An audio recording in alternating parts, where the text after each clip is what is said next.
You're listening to WQEE 99.1 FM, The Key in Noonan, Georgia, home of Braves Country with Mac McGee and the Armchair Quarterbacks, weekdays, 3 p.m. Eastern to 5 p.m. Eastern, right here on The Key and YouTube.com at Braves Country. Tom has been a teacher for over 40 years. One day, I think one of the students had asked the question and he didn't remember the answer. And I also noticed that he was letting his class out earlier than they were supposed to let out. I was really starting to worry. Levi and I talked about how it would change our lives, but he was there beside me. When something feels different, it could be Alzheimer's. Now is the time to talk. Visit alz.org/ourstories to learn more.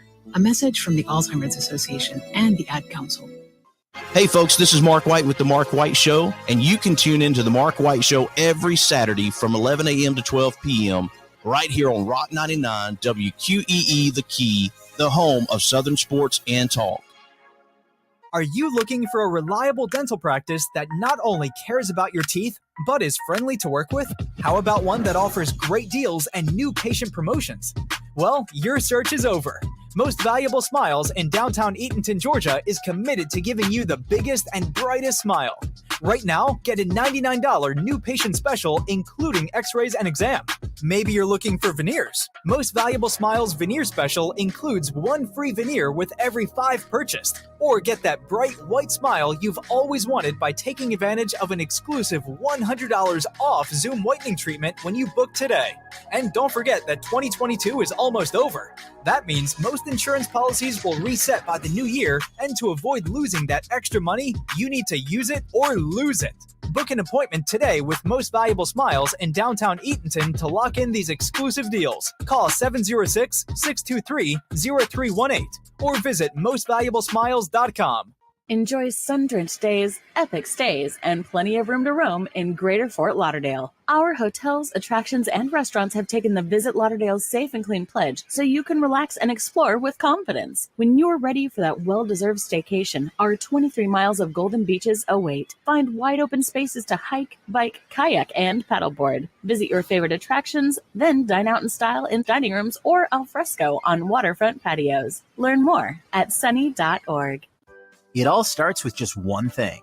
When recycling, rinse out jars and cans, and avoid recycling wax paper or paper soiled with food. This will reduce recycling contamination. Find tips and more at onethingus.com. What's your one thing? Hey sports fans, The Key has a brand new show. Braves Country is coming your way weekdays 3 p.m. Eastern to 5 p.m. Eastern.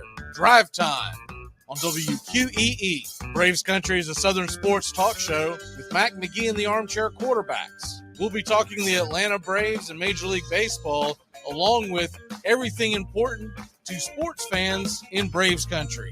The SEC, ACC, Big Ten, and the National Football League, and the big sports news of the day. That's Braves Country with Mac McGee and the Armchair Quarterbacks. Weekdays, 3 p.m. to 5 p.m. right here on WQEE The Key, 99.1 FM, and simulcasting on youtube.com/at Braves Country.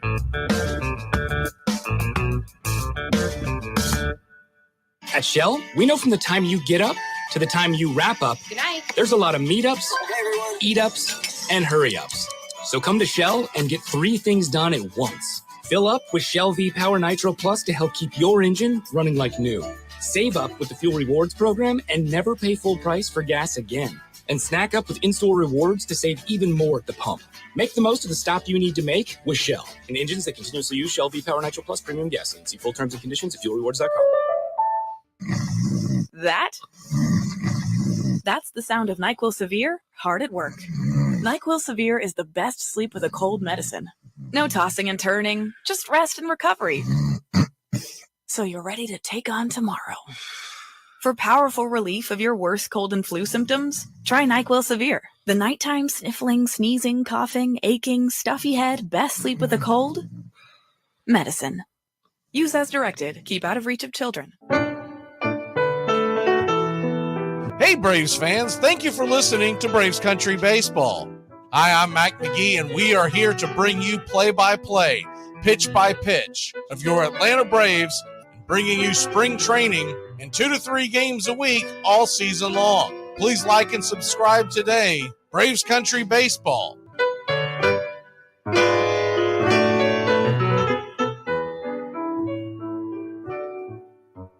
Winter is the perfect time to start planning for your healthy, pest-free spring lawn with True Green, America's #1 lawn care company. True Green's science-based approach and local expertise will help give your lawn the year-round care it needs to be thick and weed-free. Go to truegreen.com. Just call 866-946-5956 or go to truegreen.com today and get a lawn to be proud of. Hey, sports fans, it's Rod Peterson here, host of The Rod Peterson Show, inviting you to join us daily for 2 hours of Atlanta's funnest sports talk right here on WQEE. I say fun because it is. You've never heard a show like it because we make the listeners a part of the show every day between noon and 2 p.m. Eastern. You'll hear plenty of the best sports talk, including the latest on the Falcons, the Braves, and more. And who knows, you might even hear you. That's the Rod Peterson Show, daily at noon, right here on WQEE 99.1 FM. It's the best in sports and entertainment, and get locked in and locked down with Rhino Radio Penitentiary, 7 a.m. to 10 a.m. with your host, me, Ryan O'Neill, each and every morning, right here with the best in sports and entertainment, all the way from professional sports to college sports to River Dragons hockey and everything in between, including some of the very best local and national guests. It's the Rhino Radio Penitentiary, 7 a.m. to 10 a.m. Monday through Fridays, right here on 99.1 FM WQEE.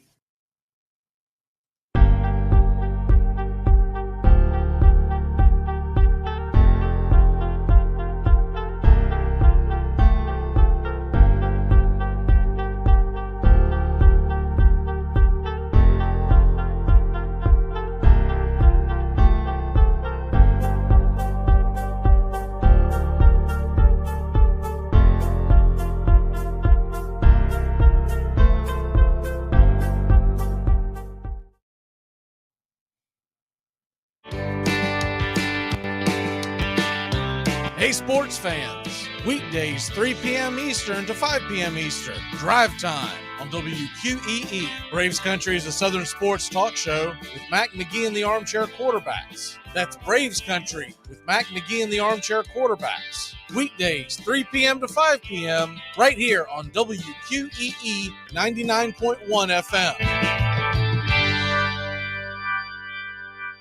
You're listening to WQEE 99.1 FM, The Key in Noonan, Georgia. Armchair. You're listening to the Armchair Quarterbacks Sports Radio, #1 sports station.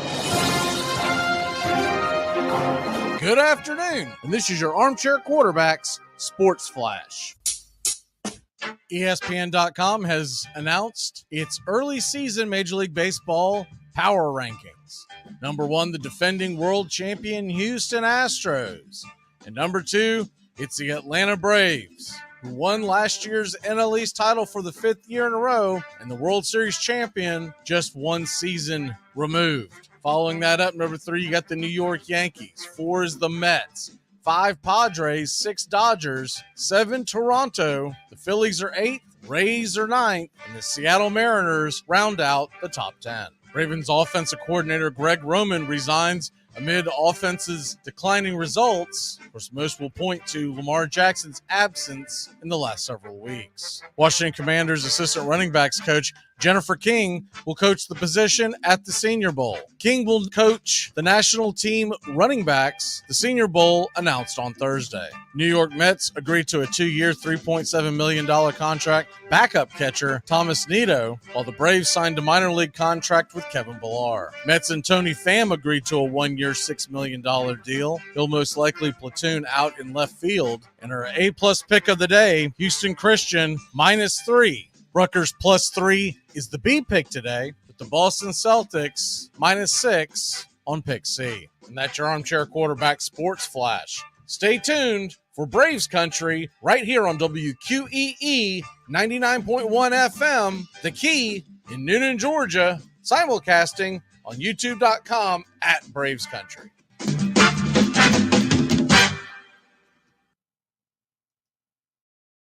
Armchair. There's something kind of about a kid that's never played baseball. We have been hoodwinked, bamboozled, and flat out deceived. Why did you get so drunk? You got drunk. I'm just really exhausted. What's in that cup? Armor Cokes. Do you have any idea how important this is? We're trying to save the pub cup. Really? This is what you're doing? This is what you're doing? Chief, what do you want to do tonight? The same thing we do every night. Try to take over the world. 106 miles to Chicago. We got a full tank of gas, half a pack of cigarettes. It's dark, and we're wearing sunglasses. Hit it. Armchair. YouTube Live. Radio station. The radio station you can call your own. Do you know what listeners like about our station? I like everything. It's always on my radio. We never stop the music, except for now, when I talk. Listening to Braves Country with Mac McGee and the Armchair Quarterbacks. We're here live weekdays, 3 p.m. Eastern to 5 p.m. Eastern, WQEE 99.1 FM, The Key, and simulcasting on YouTube.com/@Braves Country. Your first choice for Southern sports. Good afternoon. I'm Mac McGee, and I don't know much, but I know one thing. Justin's missing. We're going to see if we can find him. Keep it locked in here on The Key in Braves Country HD. Armchair. Community Access Channel. He's the armchair quarterback. He's full of beer and he's full of snacks. The all-American man. Hey, howdy, hi, and how the hell are you?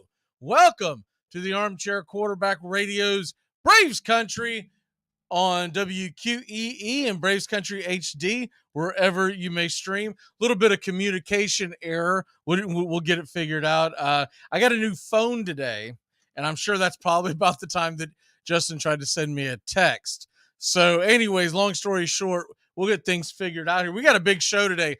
Joey's on the way. He'll be here at 4 o'clock. It is a huge day in the world of sports. You got a big, really big NBA game tonight. The Boston Celtics are going to travel. I'm sorry, they're going to be at home as the Golden State Warriors travel to Boston. And of course, this is the first time they will have been back since they won the championship against the Celtics. So there's a lot of stuff going on there. Joey and I are planning on getting to that in the second hour. Outside of that, you're talking about a lot of big stuff going on in the world of the NFL. One of the things that I thought would be fun to talk about today is which of the underdogs, not underdogs in your mind, but underdogs on the line. So right now you got Kansas City, a 9-point favorite. So it's gone back up again. I told you it would. It's gone back up again. Kansas City -9.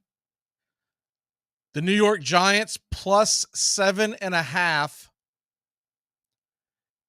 Cincinnati Bengals +5.5, and the Dallas Cowboys +3.5. Now, all four of your underdogs happen to be road teams. That's not always the case, but it's usually pretty consistent when we are talking about the National Football League and the playoffs, especially in this round. Now, if you're wondering what the money lines are, Dallas has the smallest, which is a +165. Cincinnati Bengals, the next smallest of the money lines, they are sitting at +210. Giants +285, and the Jacksonville Jaguars would be the big upset, which would be a +360. I thought about this for a while today, and I do believe that the team with the best chance to pull off the upset is not the one with the smallest odds. I really do not believe that it's the Dallas Cowboys. Now, any four of these teams, any four of these underdogs could pull off the upset. Sure. Any given Sunday, we know that. You get the right matchup. And plus, if you're able to exploit things and do the adjustments at the half and not turn the ball over, you can pull off the upset on the road. Happens all the time. But the team that I feel like has the best opportunity to pull off the upset is also one of the teams I have the least faith in and that's the Cincinnati Bengals. And the reason why I say that is Cincinnati looked awful last Sunday night. But going into that game, and look, they got just another just unbelievable amount of injuries on the offensive line. Unbelievable injuries on the offensive line. And Buffalo's defense will be good enough, I think, to probably win the game. But Cincinnati has a puncher's chance. And Cincinnati's got Joe Burrow, and they've got what I think is probably the best wide receiver core in all the NFL when you look top to bottom. Their defense played pretty well last week, had the big fumble return, obviously, but it was against a really bad offense. So if I'm ranking this, and I think Cincinnati's got the best,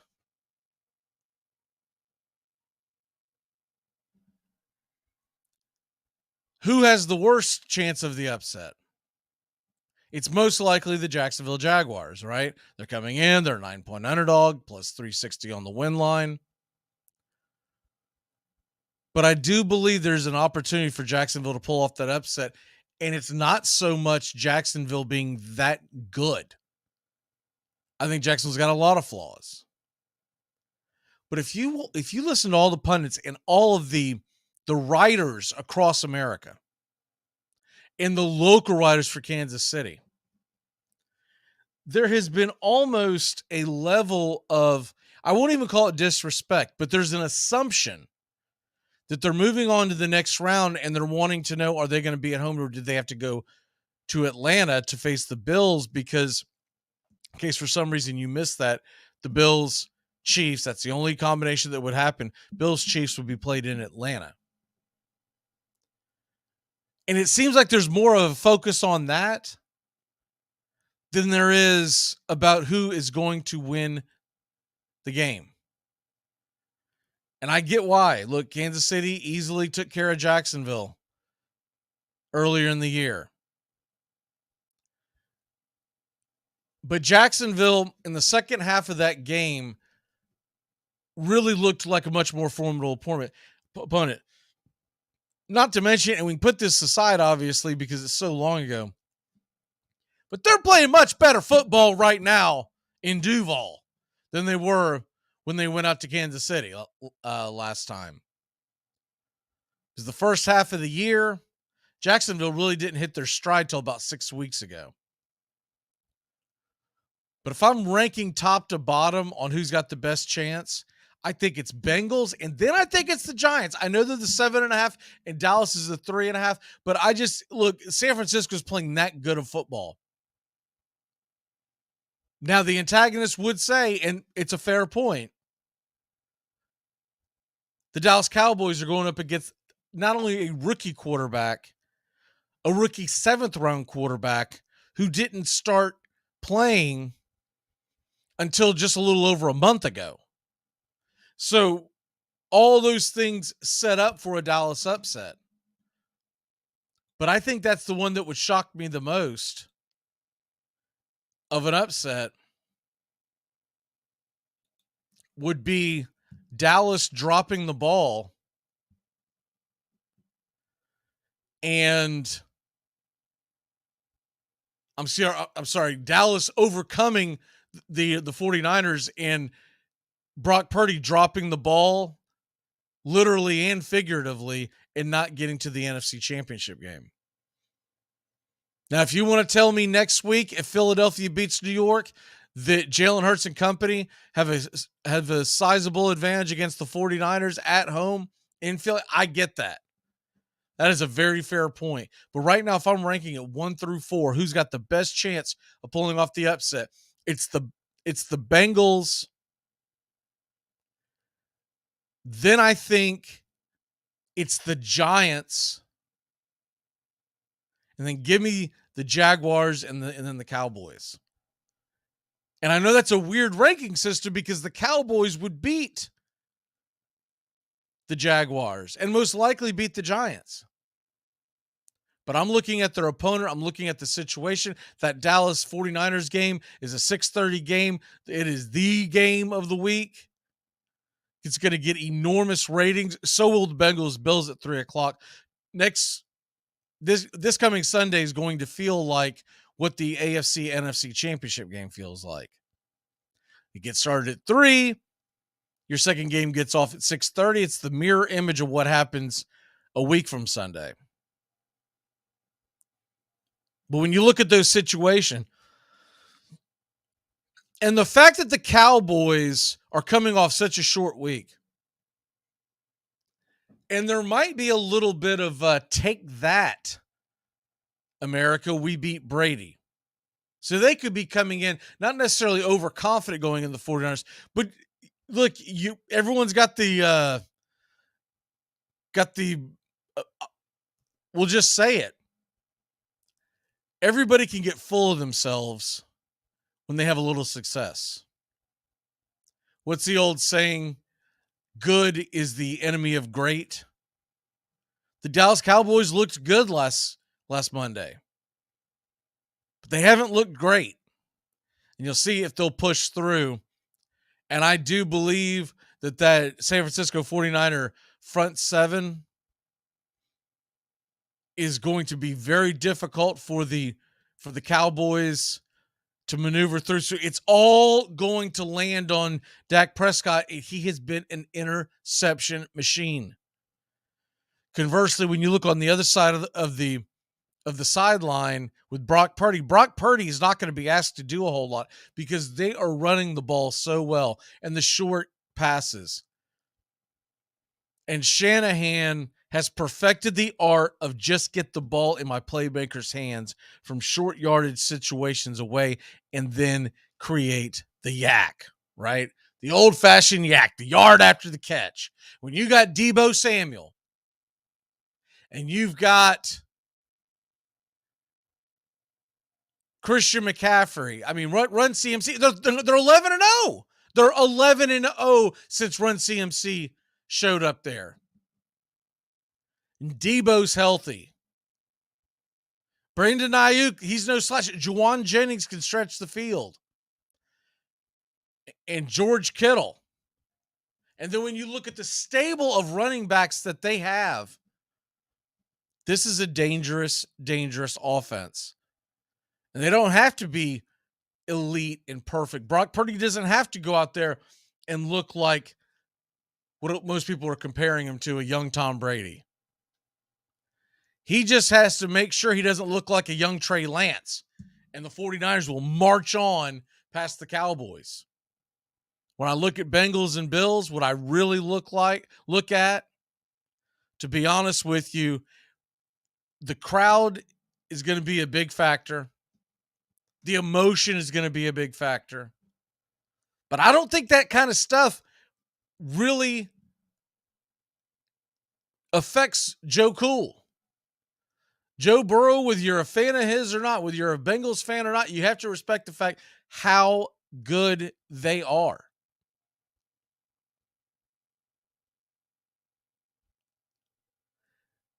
And you have to respect the fact that they went into enemy territory last year. They beat Nashville. They won in Nashville. Difficult circumstances. They go into Kansas City after getting down big. Remember how dumb of a play call that was by Andy Reid and company to go for it on 4th down at the end of the first half that would have essentially put the game out of reach. Instead, they got stopped at the goal line.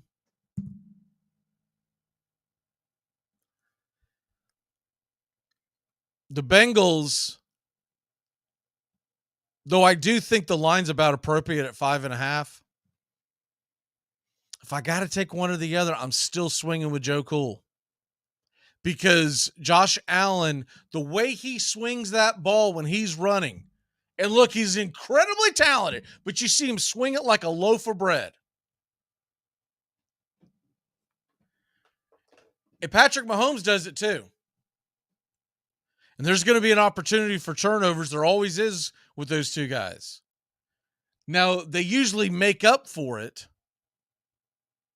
big time, but there's an opportunity for a turnover.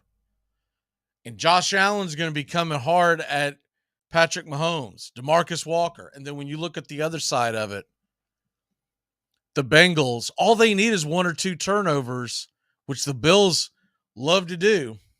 And we could have ourselves one heck of an upset. We could have ourselves an upset city in the AFC. We're going to take a really short break. When we come back, I believe I saw Justin trying to come in, so we will get him on and be back in just a flash here on WQEE, The Key, and Braves Country HD.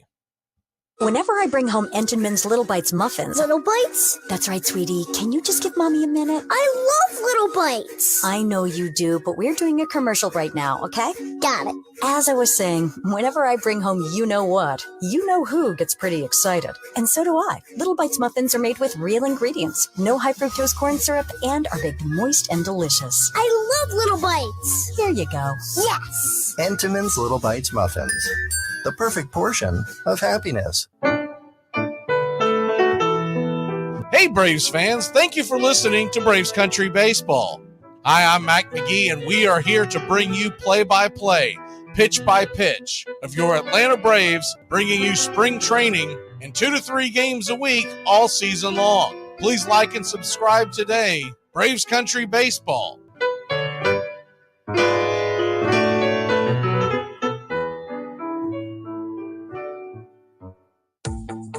How to improve your dining room by the Home Depot.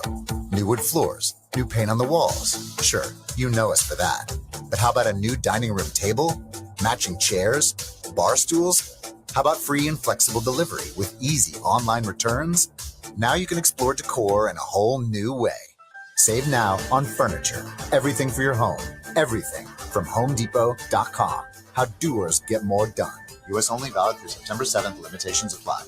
Your true friends are the people in your life that totally get your inside jokes, your unique style, most important, what you want to eat. Taco Bell knows that when you get together with your real friends, it doesn't matter what you're doing, but hey, it might as well be something that everybody can get into, like the Taco and Burrito Cravings Pack with 4 crunchy tacos and 4 beefy 5-layer burritos. So even if you're all sitting around doing absolutely nothing, you know you'll still have a good time. It's Taco Bell's Taco and Burrito Cravings Pack. Get it for the friends that get it. You're listening to Braves Country. Weekdays, 3 to 5 p.m., 99.1 FM, The Key. You're 5 feet nothing, 100 and nothing, and you got hardly a speck of athletic ability. And you hung in with the best college football team in the land for 2 years. And you're also going to walk out of here with a degree from the University of Notre Dame. In this lifetime, you don't have to prove nothing to nobody except yourself. And after what you've gone through, if you haven't done that by now, it ain't gonna never happen. Welcome back to Braves Country. Mac McGee and the Armchair Quarterbacks, weekdays, 3 to 5 p.m., drive time on WQEE.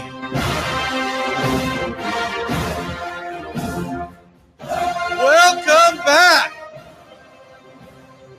We got Mr. Justin. There's a communication error. Biggest error was I didn't have a phone. I'm going to guess, Justin, that you probably texted me what you texted me around midday. Yes, Yep. absolutely. My phone was, doing the pairing thing in the AT&T store for, I don't know how long it was, but I feel like we were in there for an hour.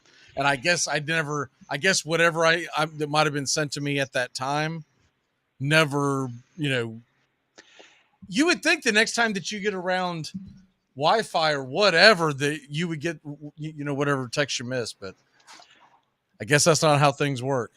Well, my apologies. And I should have noticed when they color code them things for a reason. I guess us out of touch, on top of tech people don't realize that. So my bad. Should have caught that. But hey, we're here. Engine, I probably should have also sent y'all a text that, hey, if you need, but I didn't. First of all, I didn't realize it was going to take as long as it did. The last time this tells you how long it's been. The last time I went into an AT&T store to do something on my phone, they just snapped a SIM card in there. The iPod came out. Hold on, let me get you that rotary dial going on. I talked about it quite a bit in the first segment, but just real quick, who do you think has the best chance, the best underdog? Excuse me, the underdog this weekend on the point spreads. Who has the best chance to walk in and get a W in wherever? Are they going Kansas City, Philly, Buffalo, or San Fran? I'm gonna go Buffalo just because I think that's the best opportunity with a full roster. But it was in between them and the Giants. I really think it's between those two. The Giants got one earlier this year. I don't know that they're going to take it to the Eagles fully healthy. And I think the Eagles have been preparing for this day. They kind of set themselves up for this in a fully healthy roster. I think the Eagles are going to fly. Unfortunately, I'm not pulling for them, but I think that that's where it goes. And I'm going to lean the Buffalo, if you want to call them the underdog. I guess they technically are. Yeah, the Bengals are the underdog to Buffalo. They're 5.5. So that's who I've got is the best chance for the upset. The Niners Cowboys is the smallest line. Cowboys are 3.5. I still feel like the team that has the best chance to go in. I'm not saying that I feel like any of those teams can pull off an upset in nowadays. But I feel like that the team with the best chance is the Bengals. I honestly think the team with the worst chance is Dallas, even though they've got the shortest spread, because I just think that's how good San Fran is. I think San Fran's that good. I think it'd take a remarkable performance by Prescott. The only concern with the Bengals is with Williams being out and some of the holes in that offensive line. What do you do with the front line of the Buffalo Bills, and can they respond to that? I think next man up, they've got the depth. I think it'll be good, but I guess since I picked Buffalo and they're not truly the underdog, and I looked at it backwards, that defaults me to my original pick, which I will ride with the New York Giants. Since I can't pick Buffalo. You're saying that the New York Giants... If I'm going to pick an underdog to go in and get the upset, I think the Giants probably have the better chance. If I'm looking, I don't think the Jaguars do it in KC, especially with the weather. As I looked at it this afternoon, looks like they predict snow. Now, that could change between now and actual kickoff, but that's going to provide some problems. And I don't know if you come back from 27 down against Kansas City. I don't think they ever let you have your get back in that game. They don't take their foot off the accelerator. So I definitely agree with that. You can't get behind Mahomes like you got behind Brandon Staley. I mean, let's call it like we say it. Brandon Staley is the reason why they lost that game, even though they're putting the blame on the coordinators. It's just like Todd Bowles goes out and fires Byron Leftwich. And I'm sure there was pressure for him to do it. I'm not putting that all on Bowles. But let's be honest. Byron Leftwich was the offensive coordinator last year and the year they won the Super Bowl. That's not the common denominator that changed. What changed was Todd Bowles became the head coach. What changed was Tom Brady lost Giselle and his superpowers, if I'm just being honest. I mean, it is what it is. I mean, it's a setback. I just, when I saw that about Byron Leftwich, and I'm not saying he shouldn't be fired, but it should be followed with the announcement of Byron Leftwich has been fired along with the entire staff of the Tampa Bay Buccaneers. Not, hey, by the way, Byron, it's all your fault. I believe it's all his fault. That I believe just as much that it was all his fault that they won the Super Bowl, and nobody in their right mind believes that. Tom Brady calls what Tom Brady wants to call when he's on the field. He's the field general, and you've seen it multiple times over the year. I don't think you can plank that blame, but we see it happen year in and year out throughout the league. Somebody's got to be the fall guy. Yeah, and the thing about Brady is, look, that offensive line was a mess. And look, he's never been mobile, but he's 45 years old now. If you're going to build a team around Brady, it's got to start with the offensive line. It just has to. Like, you can't cut corners there. And they lost a couple in the offseason, and then they had the injuries. I think they thought they could piece it together, but then the injuries hit them up. and they never hit their stride. Looking at the quarterback carousel in the offseason, though, Brady's probably I would be shocked if he stays in Tampa. And we hit on this yesterday. Of course, Doug, being a big Raider fan, believes he's heading to Las Vegas. That's where I think he's going. Not that he wants to be magically wants to become a Raider. I think it's because he wants to be out west. He's from California. The only thing that would change for me is if Giselle and the kids are down there. Right now, they're currently living in Miami. And the Dolphins say, we want to make a run with Brady and the weapons we have, and we'll trade Tua and whatever we have to trade away. Because that's only the landing spot I see. He's not going back to New England. I just don't think it. I mean, honestly, he would inherit a worse team if he went back to New England. True. I mean, Oakland is or Vegas, excuse me, is where I have as a potential landing spot. It's where I think it makes most sense. It's where he would wind up. But yeah, I can see your strange bid from Miami. Now that would be. Can you imagine? Wow. Because look, he still has a pistol. It's not like he's out there throwing up rainbows, right? He's got an absolute rifle. If he has Hill and Waddle, and I believe Gesicki is someone they could still keep. They don't even care about the running back situation is what he always had in New England. Like, I don't know. This week we'll go with this guy. Their defense wasn't that bad. You go out and if they can make a move to get Brady, which he's a free agent, you don't have to give up picks. If they could bring Brady in, you could take all your picks and go after defense. And there's got to be an offensive lineman or two that'll come follow him down there. I'd say there's quite a few, and he's got a waiting list of guys that are looking to come block for him. I would say that that would be the least of their worries, is recruiting some linemen to show up in free agency. I would be willing to bet he's pretty good at that. Well, and plus all he's got to say is South Beach, baby. Let's go. South Beach. And my ex-wife has some friends that she wants you to meet. That's all it's got to be. Man, every deed's going down there. Me and you might even go try and get in shape. I mean, I'm in shape. It's round, but that's still a shape last time I checked. So I checked the box of being in shape. That's what I told my wife all the time. I said, pairs of shape, I'm fine. But all right, other things going around. The MLB rule change that's going to make the biggest impact this year.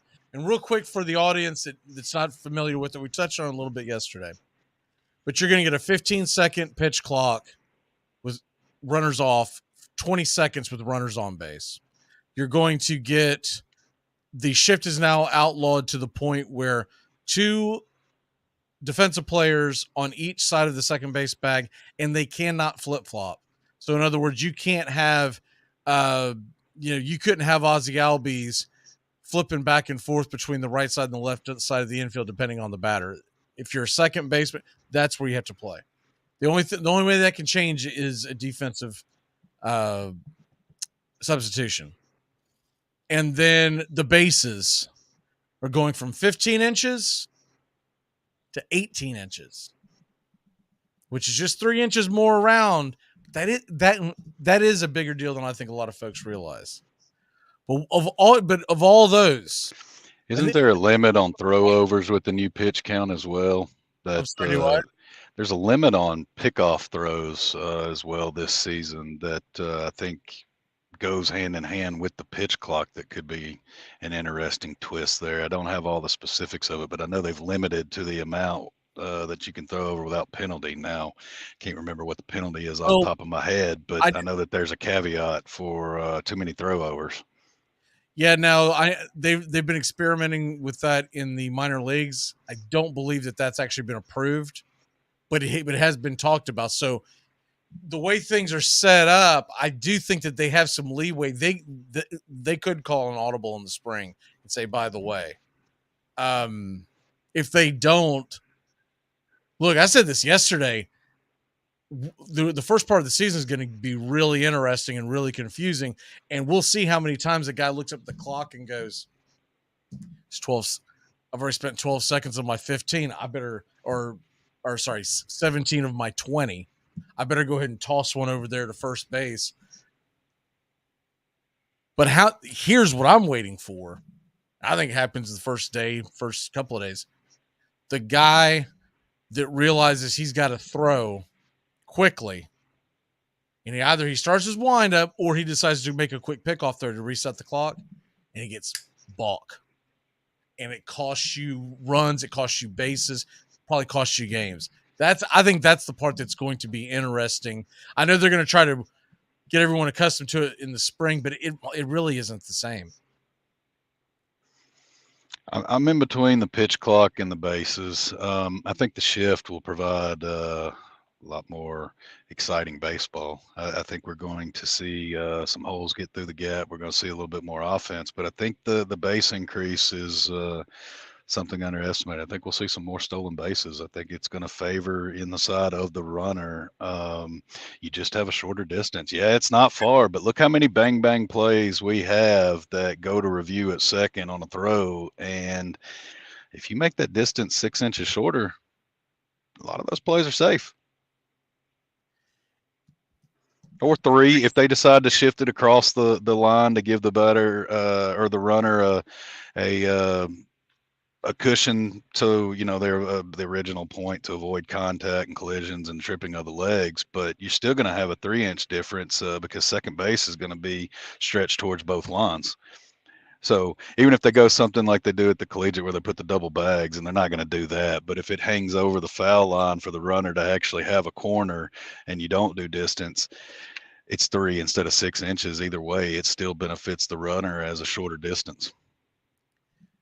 The other thing with that, and I'll be honest with you, I think this had a lot to do with the Atlanta Braves off season.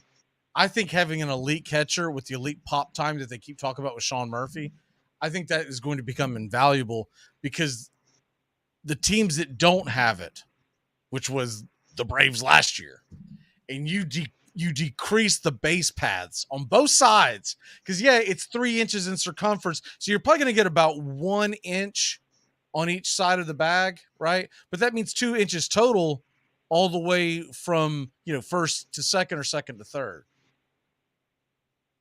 I think the pop time is going to be incredibly important. Plus, how accurate Sean Murphy is from going home to first. Home to second. I think it's going to be a bigger deal than people realize. And I also believe that the pitchers are going to have to get a lot more. Pitchers are going to have to be, I don't know if the right term is elite, but they've got to get a lot better at their pickoff moves. Because there's some pitchers out there, they might as well just be sending you a text message. Hey, man, I'm about to toss it over there. You might want to lean back a little bit. And then there's other guys like Max Fried that, he looks like he's winding up to head to first, and he just zips one in over there. He's winding up to head towards home, and he just zips one in over at first. Is that the way you go as well? Is that the biggest change you see is going to be the base paths, or are you going with the clock? Early on, I think it will be the clock because I think you're going to get some really ticked off. You know who I can't wait to melt down because this is my prediction. Justin Verlander is going to have a hissy fit in New York in like one of his first starts.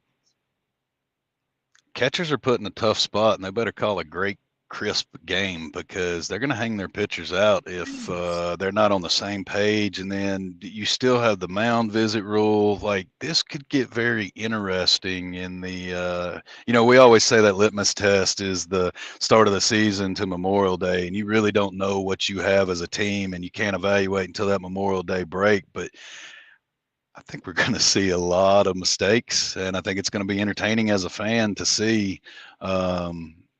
I originally thought the shift, if you would have asked me this question the end of last baseball season, I said the shift's going to be the greatest difference maker in this season of the rule changes. But I think it's the time and the bases, and I'm equally split amongst them.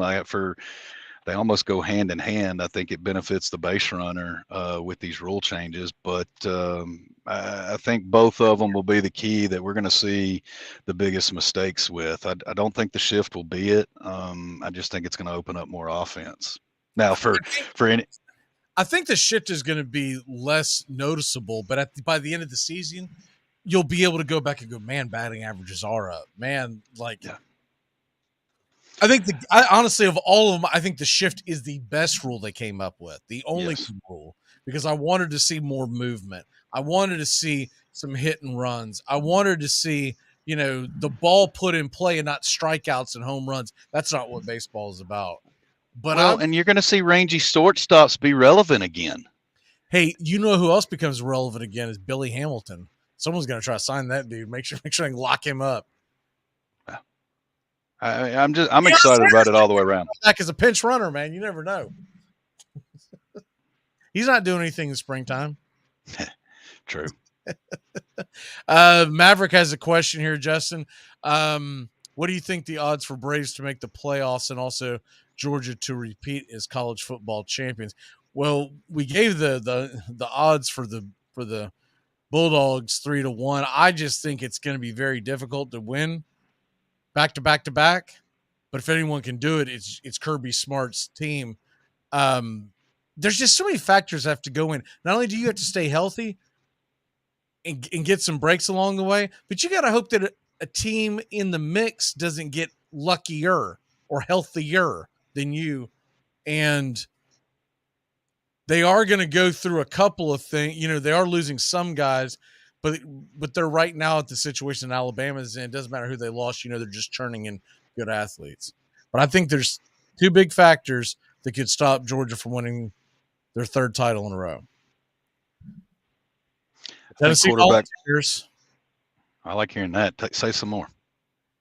And the Alabama Crimson Tide. Because if you think Nick Saban liked watching Kirby Smart, quote unquote, cut down the nets, right? Remember, he was there broadcasting for the game. That is going to absolutely fire them up. And I haven't had a chance to look at all the different schedules and how they balance out and whatnot. So I don't know what Georgia's out of conference compared to Alabama's compared to that's something that we get into the weeds of after the football season. But what say you? I think it's going to come down to quarterback play. Can you duplicate the performance of what you've had out of Bennett the last two seasons? That is very difficult to do in SEC he's football. Only got like 4 or 5 more seasons left, right? Yeah. It's like Driscoll Jr. Just keeps Chris playing. Wiggy, yeah. So, man, can you retain that level 3 years in a row? That's going to be interesting. And then when does the next level start factoring on your QB play and you start looking ahead? But I think it's difficult to three-peat. To the Braves side of it, I think the playoffs are a possibility. I think they will have a shot to win the division. They're going to be in the mix. Either way, I think they get a wild card. Hopefully it's the division win, but I definitely have the Braves, or I anticipate them making the postseason. Well, so for folks that missed the Sports Flash at the top of the hour, ESPN's got them ranked number 2 in MLB power rankings. They've got the Astros, and then it's the Braves. And that shocked me because it's ESPN, and typically they will go headstrong for the for the teams in their areas, mainly the Northeast and Los Angeles. So I'm really surprised it wasn't the Dodgers and the Mets weren't above us, and that the Yankee, all the usual suspects. So I was pleasantly surprised to see that, but heavy is the head that wears the crown. So we don't have the leaders that we've had before, and that's the only thing. We've got the talent. I'm worried about the leadership over 162 game season. You missing Freddie yet? It's not just Freddie. It's the combination of Freddie and Dansby. And I do like the direction we've gone long term, but you get a little greedy once you win that first World Series in a long time, and you kind of wanted to see him keep the band together right? And go for 2 or 3 and then just say, maybe we have to rebuild after that, but we could have had a dynasty. And this is a pivotal part of their of the Atlanta Braves saga, because if they kind of have a dud this year, if they make the playoffs and do another early round exit, then you're going to start hearing all the old 1990s complaining. Oh, you can only win one. You can't win. Which I never complained about that. I was like, dude, at least we won one. Yeah, we didn't go over. We didn't go over 108 years like the Cubs, right? The Indians or Guardians now, they haven't won one since what was it? Is it 48 or 54? For some reason, I can never get. Anyways, it's been since before Kennedy was shot. It's been before color TV that they've not won a World Series. I think the arms have to get healthy. It doesn't look as if we're going to have a huge offseason acquisition or push. We've kind of discussed where you're limited on some of your roster space. We got some leeches that are just eating payroll, and you need them to move on. But you should have a healthy starting rotation. If you can keep them all season long and not max them out and have them ready for your run, then yeah, I think you've got a legit shot. You top to bottom are stacked in your offense and have multiple options to be able to plug and play and stack your lineup to where you can almost protect your roster to make it almost impossible to pitch around. And that hasn't been the case in the past. There's always been a whole top or bottom. We've talked about it multiple times, how we would move things around to be able to circle back to the top of the lineup. But now you truly have, I think, a purely flexible top to bottom that it's going to be very hard for opposing pitchers to find a weakness in that lineup and exploit.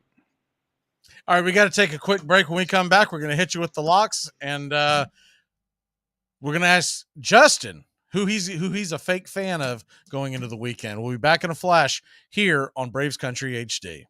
If you're making sandwiches, always leave the knife hanging over the sink in case you want one later. Be a man. I'm 7-0 this season. You auto-drafted. That's what all the great GMs do. They delegate. You didn't do anything. Yeah, I did. I set the cue. Without fantasy football, what would friends talk about? I almost wore shorts today. Oh. I was going to do a sweatshirt shorts combo. Switched to pants instead. Armchair.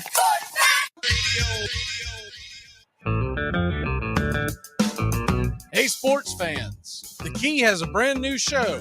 Braves Country is coming your way weekdays 3 p.m. Eastern to 5 p.m. Eastern. Drive time on WQEE. Braves Country is a Southern sports talk show with Mac McGee and the Armchair Quarterbacks. We'll be talking the Atlanta Braves and Major League Baseball, along with everything important to sports fans in Braves Country. The SEC, ACC, Big Ten, and the National Football League. And the big sports news of the day. That's Braves Country with Mac McGee and the Armchair Quarterbacks. Weekdays, 3 p.m. to 5 p.m. right here on WQEE, The Key, 99.1 FM. And simulcasting on youtube.com/@Braves Country.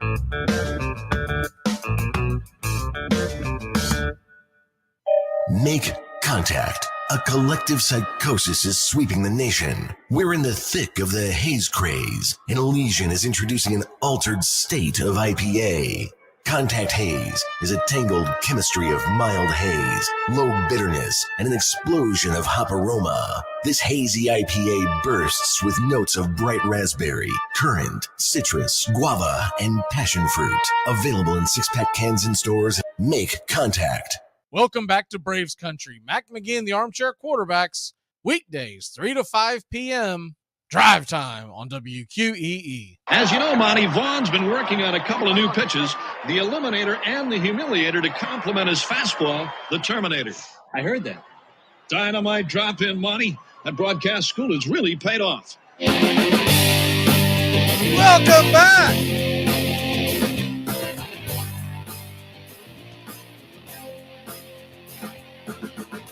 I don't know if you hurt your ears burning, Justin, but Our show's been randomly mentioned nationally. Some funny stuff. I'll get more into it on Saturday's show because it's kind of a long story. But, I'll see if I can send you the clip on it. But we have started we haven't started. Boomer and Geo started a GoFundMe for Eddie, and we have cut the commercials for it, and we'll continue to play them.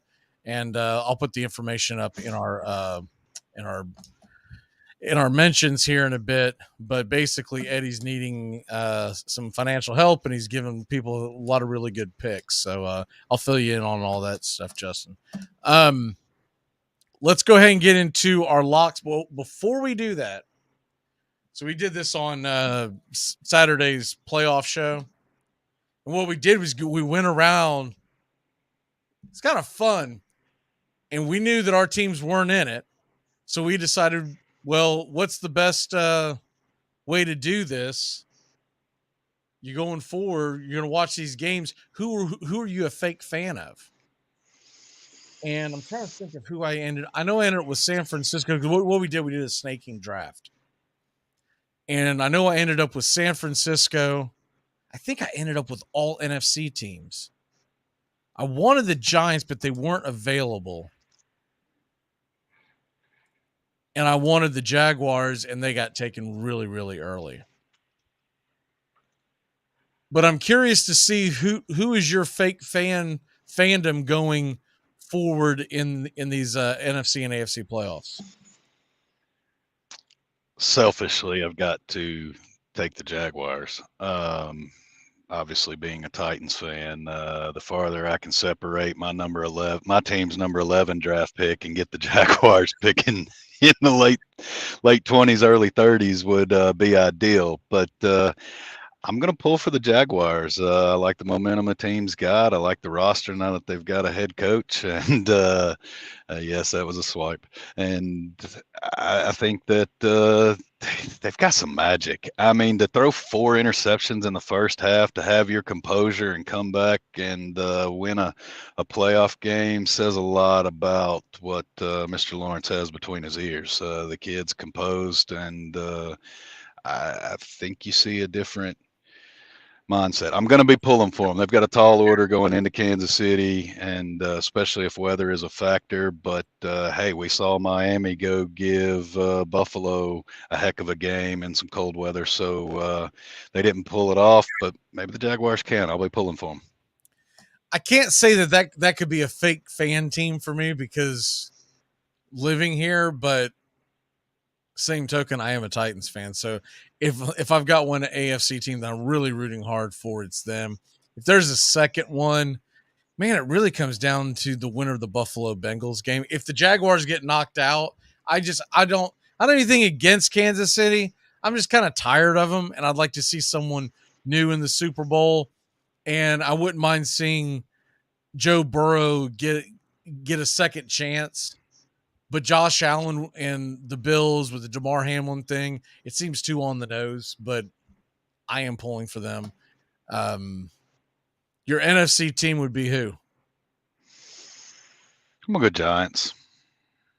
Oh, I mean, historically speaking, the Giants have always come through when I need them to have a big win in the postseason. So I'm secretly pulling for the Giants out of the NFC. Now, if I could just have my pick, I would like to see Bills Cowboys. I think that would be really fun to go back to some old school 90s matchups, but or Bills Niners. I mean, I could really see it both ways, but Bills Cowboys would be fun. And but yeah, if I'm pulling for an NFC team, just anybody that's left, I've got to go with the Giants.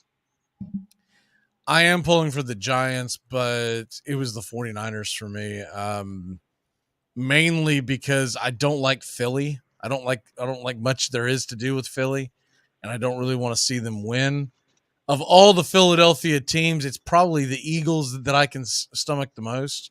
So I don't hate the Eagles by any stretch of the imagination.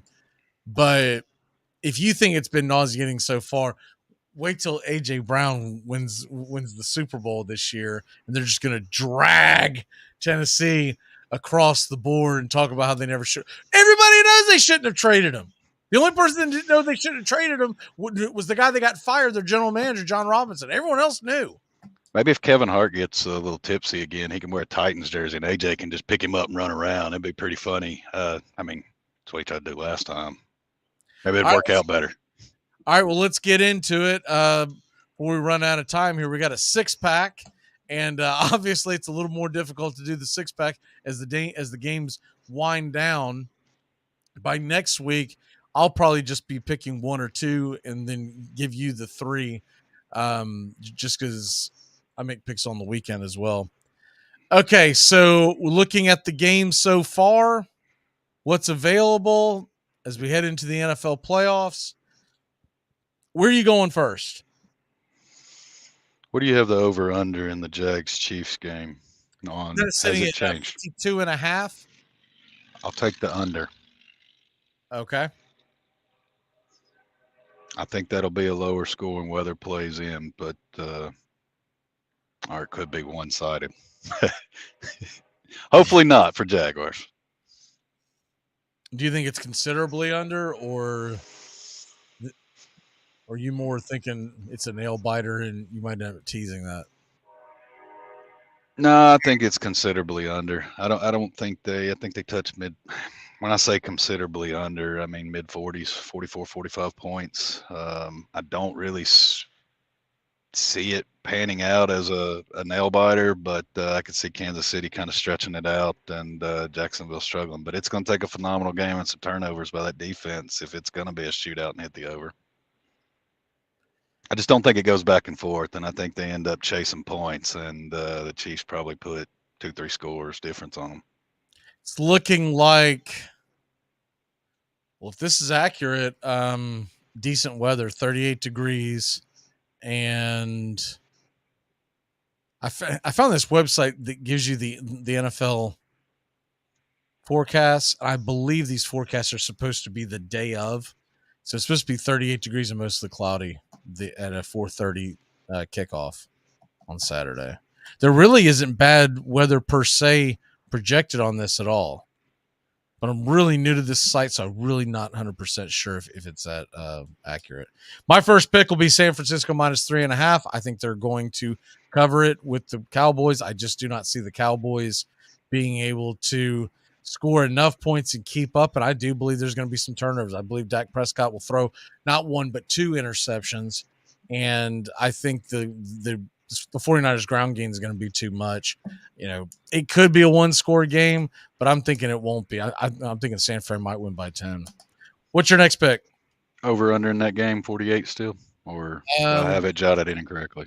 Sorry, I went to the other. Over under in Cowboys 49ers is, here we go. It is 46.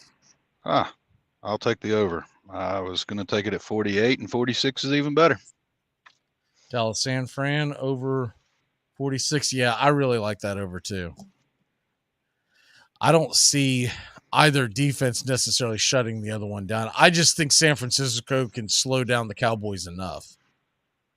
And what was it? That game was a blowout and it was boring, and they still scored 45 points in the Bucks-Cowboys game. And that was a terrible offensive game. My next one will be, give me the Giants plus 7.5. I think that's too many points. I think, look, it's a conference game. It is NFC East at its finest. It's going to be in the 40s. It looks like it's going to be, could be down into the high 30s. Not a lot of bad weather, but not a lot of good weather. And I think they're going to feel each other out. I also feel like that Philly's going to start slow, and that's going to give you a chance if you got the touchdown and a hook in your pocket. What's your number 3 pick? You just took it. So I'm going to adjust and give me Bengals. I'll take the money line. Oh, the money line. Wow. I'll take them straight up. All right. And, well, I'll go ahead and hedge that. I'm going to take the Bengals plus the points. I don't know why it keeps growing. Plus 5.5. So obviously Vegas wants you to take the Bills. Offensive line woes are the only thing I'm aware of to date that they're going to be plugging some holes. I think Williams is the tackle that's out, but it's not to say they don't have a roster that can't plug that hole and fill in. Line in 3 years. So it's like, what's the difference? Yeah. They may not win it, but I don't see the Bills didn't put Skylar Thompson away. They didn't put Skylar Thompson away. I would just be shocked. I'm not saying the Bills can't win the game, but put them away 5.5. That's creeping up there to, almost disrespect land for Cincinnati. I mean, did I miss something? Are they not the defending AFC champions? I believe they are. It's unbelievable. Real quick before you jump off, I did see a comment. I do want to hit up on it. Where is it at?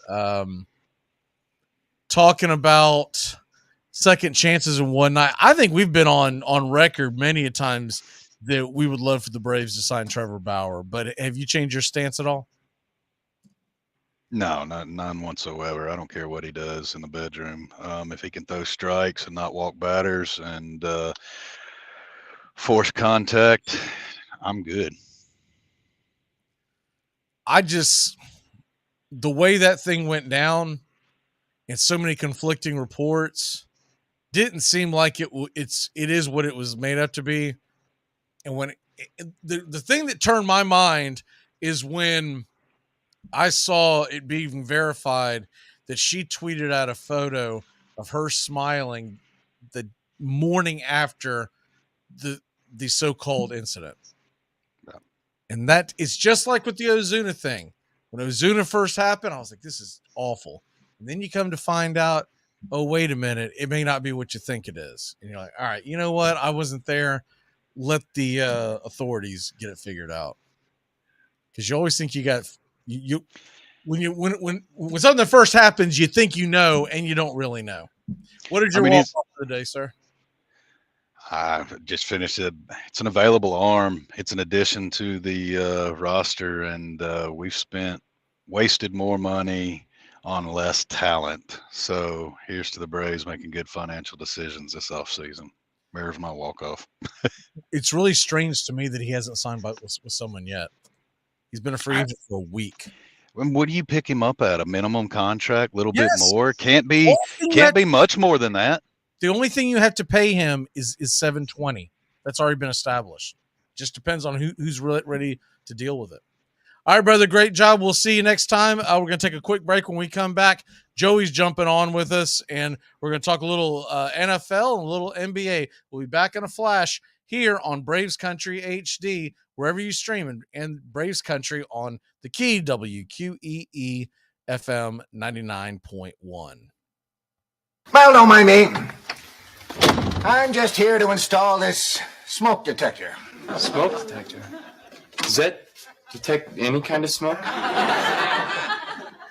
Long live the king. Hey, sports fans, it's Rod Peterson here, host of The Rod Peterson Show, inviting you to join us daily for 2 hours of Atlanta's funnest sports talk right here on WQEE. I say fun because it is. You've never heard a show like it because we make the listeners a part of the show every day between noon and 2 p.m. Eastern. You'll hear plenty of the best sports talk, including the latest on the Falcons, the Braves, and more. And who knows, you might even hear you. That's the Rod Peterson Show, daily at noon, right here on WQEE 99.1 FM. ACC football covered like no other. You're listening to WQEE 99.1 FM, the key in Noonan, Georgia. Armchair. You're listening to the Armchair Quarterback Sports Radio, #1 sports station. Good afternoon, and this is your Armchair Quarterbacks Sports Flash. ESPN.com has announced its early season Major League Baseball power rankings. #1, the defending world champion Houston Astros. And #2, it's the Atlanta Braves, who won last year's NL East title for the 5th year in a row, and the World Series champion just 1 season removed. Following that up, #3, you got the New York Yankees. 4 is the Mets.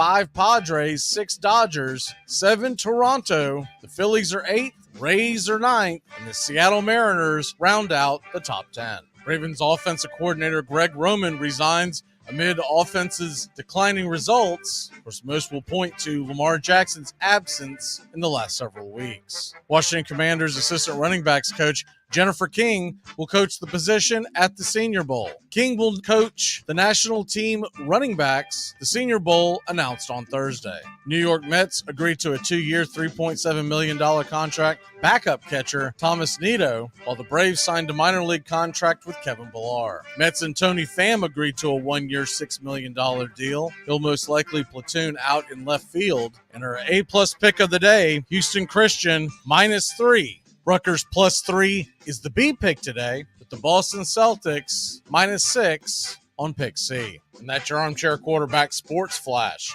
Stay tuned for Braves Country right here on WQEE 99.1 FM, The Key in Newnan, Georgia, simulcasting on youtube.com at Braves Country.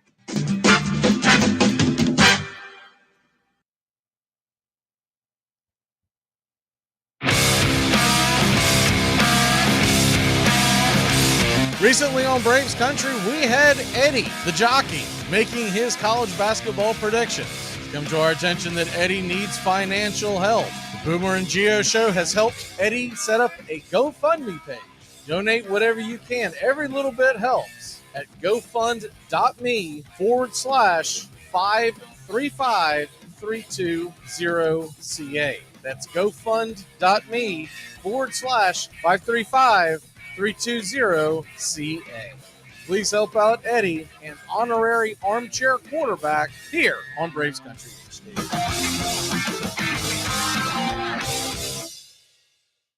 It's time to live, laugh, and create memories again with MSC Cruises. Join us on some of the world's most modern and innovative ships. Discover again at our new private island, Ocean Key MSC Marine Reserve, named Best New Cruise Destination. Cruise the Caribbean and Bahamas from Miami or Port Canaveral. Book now with free balcony upgrades and flexible booking changes. Call your travel advisor or visit msccruises.com. Restrictions apply. MSC Cruises, a world of discovery. It's the best in sports and entertainment, and get locked in and locked down with Rhino Radio Penitentiary, 7 a.m. to 10 a.m. with your host, me, Ryan O'Neill, each and every morning, right here with the best in sports and entertainment, all the way from professional sports to college sports to River Dragons hockey and everything in between, including some of the very best local and national guests. It's the Rhino Radio Penitentiary, 7 a.m. to 10 a.m. Monday through Friday, right here on 99.1 FM WQEE. Hey, sports fans, The Key has a brand new show. Braves Country is coming your way weekdays 3 p.m. Eastern to 5 p.m. Eastern. Drive time on WQEE. Braves Country is a Southern sports talk show with Mac McGee and the Armchair Quarterbacks. We'll be talking the Atlanta Braves and Major League Baseball, along with everything important to sports fans in Braves Country. The SEC, ACC, Big Ten, and the National Football League, and the big sports news of the day. That's Braves Country with Mac McGee and the Armchair Quarterbacks. Weekdays, 3 p.m. to 5 p.m. right here on WQEE, The Key, 99.1 FM, and simulcasting on youtube.com/@Braves Country.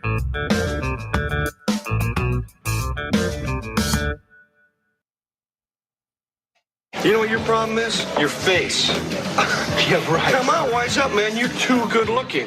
These girls go out with you and they get nervous, man. They feel dumpy. They don't want to compete. The best thing that can happen to you is an industrial accident.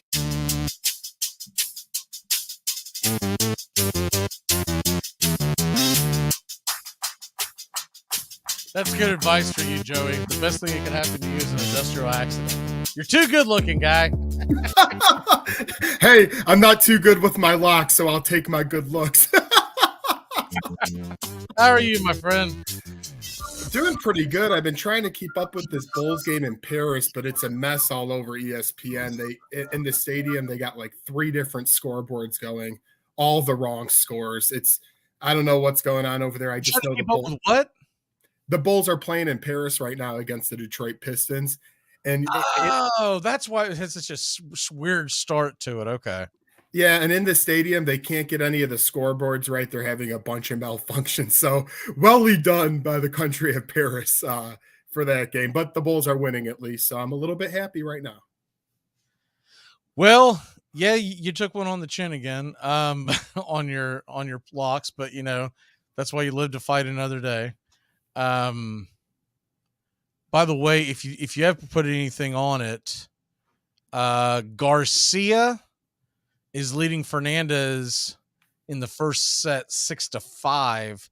Fernandez is serving, and that is in the Australian Open.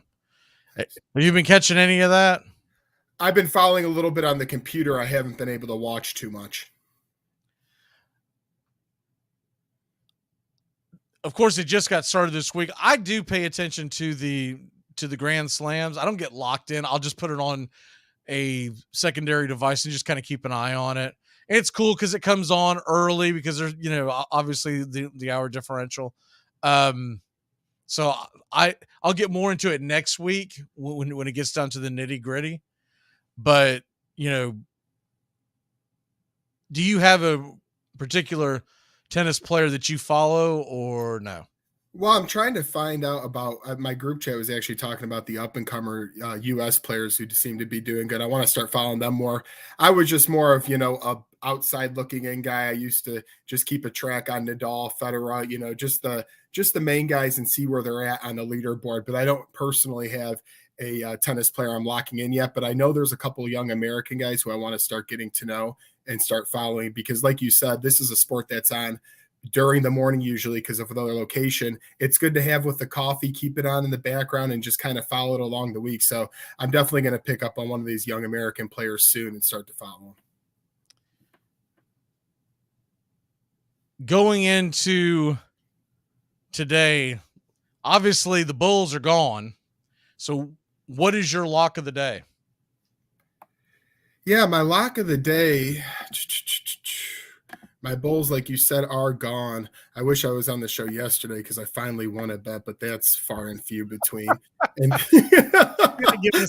I'll tell you what, you could do worse. Doug gave me a prop bet, and it didn't make any sense, so we had to just kick it.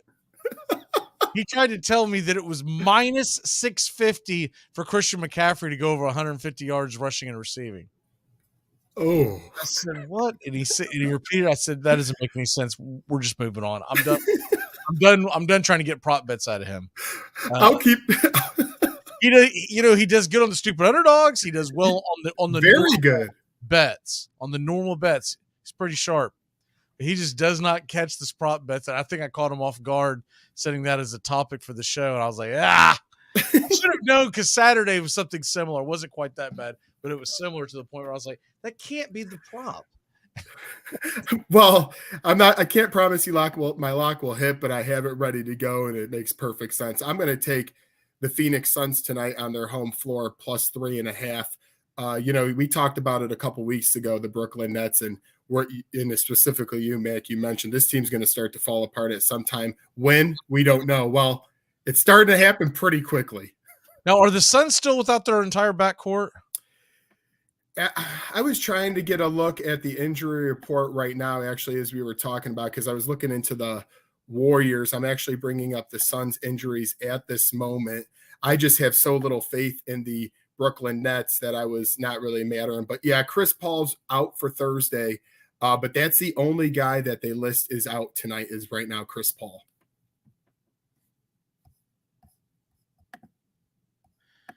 Chris Paul. Well, the only reason why I mentioned that is that that's a part of one of our locks. I've got for folks that missed the locks earlier, I took the Nets and the Celtics on a 6-point teaser. And then the A plus pick of the day was, I'll have to look that up here in 1 second. Here it is. It's a Houston Christian -3. A B minus pick today is Rutgers +3. And then the C pick is so basically that is level of confidence in the Gotcha. picks. So doing pretty well. Went 3-1 yesterday, and we'll see how it continues to roll. I got to start getting more into the college as the season goes on. I'm finally starting to learn about some of these teams. I've been sticking to NBA right now, but maybe it'll be good for me to change it to college soon enough here. The best advice I can tell you is that we're going to start putting these picks up, and the A+ is the one you definitely want to follow. The B means we feel pretty good about it. The C is more of it's normally a game of, yes, we feel good about the pick, but it's usually a game that's a prime time game. So It gives you something to. So a lot of times the C is a teaser. Understood. Celtics are a 6.5 point favorite, and we'll get into that in a second. But there's a reason why they are. The Warriors are expected to be missing a few of their key starters, and it does look like Jaylen Brown will play tonight. He was full participant in practice yesterday for the first time in a long time. I think he's been gearing to play. They want to beat Golden State. Oh, absolutely. And I mean, Boston has just hit on all cylinders for the most part this year, and they're pretty healthy outside of Brown, who's been out some games here and there. But I really like the addition of Brogdon on their bench and what they're able to do. This team is, to me, if they can stay healthy, which obviously is the big if in basketball, they're going to find themselves in the NBA Finals again, more than likely. All right, let's go ahead and get into it. Conference championship that you want as a fan. So, not saying that this is your locks, this is what you're going to pick, none of that stuff. But as a fan, if you could wave a magic wand and you got to see these two games next Sunday, these two matchups, this is the game you want to see. Doesn't mean that if you pick, let's say if you picked a team like the Giants, right? And you said, I want to see them it doesn't mean that you're going to get to pick them to go to the Super Bowl. You just want to see these two matchups. If I had to, and I'll start in the NFC, I would actually really like to see Dallas go to Philadelphia, and for a couple of reasons. Obviously, it's a divisional rivalry, so that goes way back. But it would be about, hey, could Dak reach, could he reach the Super Bowl? Could the Dallas Cowboys get over all the troubles they have under the helm of Jerry Jones? And can Mike McCarthy break through with this team? And then the other side, you have Philadelphia, who all year was very strong. But at the end of the day, it seems as if people still fully don't trust Hurts all the time. So I'd be looking at these two quarterbacks. I'd be looking at the franchises and a Dallas team who everyone keeps a big spotlight on. That's the matchup I'd for sure want to see in the NFC is Dallas at Philadelphia. Looking at the AFC side of things, man, you really can't go wrong when you have Cincinnati and Buffalo fighting it off on one side of the matchup. But I got to go with Buffalo and Kansas City after that playoff game a season ago where they kept going back and forth. And, the Chiefs happened to get the ball back and win. I would like to see that renewed on a neutral site where I think Kansas City is a tough place to play.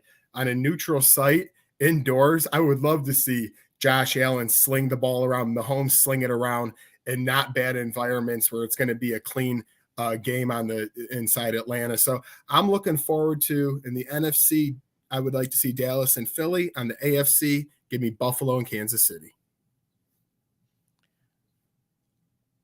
Wow, we don't see eye to eye at all. That's fine. The only reason I would like to see Kansas City, Buffalo, it would be cool for Atlanta, right? But the teams themselves, man, I really want to see Jacksonville go up against the Bengals. Oh. And it would be fun for a number of reasons. A, it's a homer pick, obviously. But B, one of the friends of the show is a big Bengals fan. Something tells me we'd all get together for that one. And I think they got a better chance of beating the Bengals than they do winning in Buffalo. If they pull off this miracle of winning in Kansas City, not much of a chance to go back to back. Like, it feels like one of those things where, like, that was cute. Now it's about to get roasted, right? So that's what I'm pulling for is Jacksonville to somehow be heading to Cincinnati. In the NFC, I want the 49ers in because I hate the Cowboys. Yeah. And I would like to see the 49ers go head to head with the Eagles, because that's the matchup I've been looking forward to all year long. If I can't get that, I would honestly like to see good NFC smash mouth, Cowboys, Giants, let's go, right? It's funny that 3 of the 4 teams are all from the NFC East that are left. So there's a very good chance that we do get an NFC East conference championship.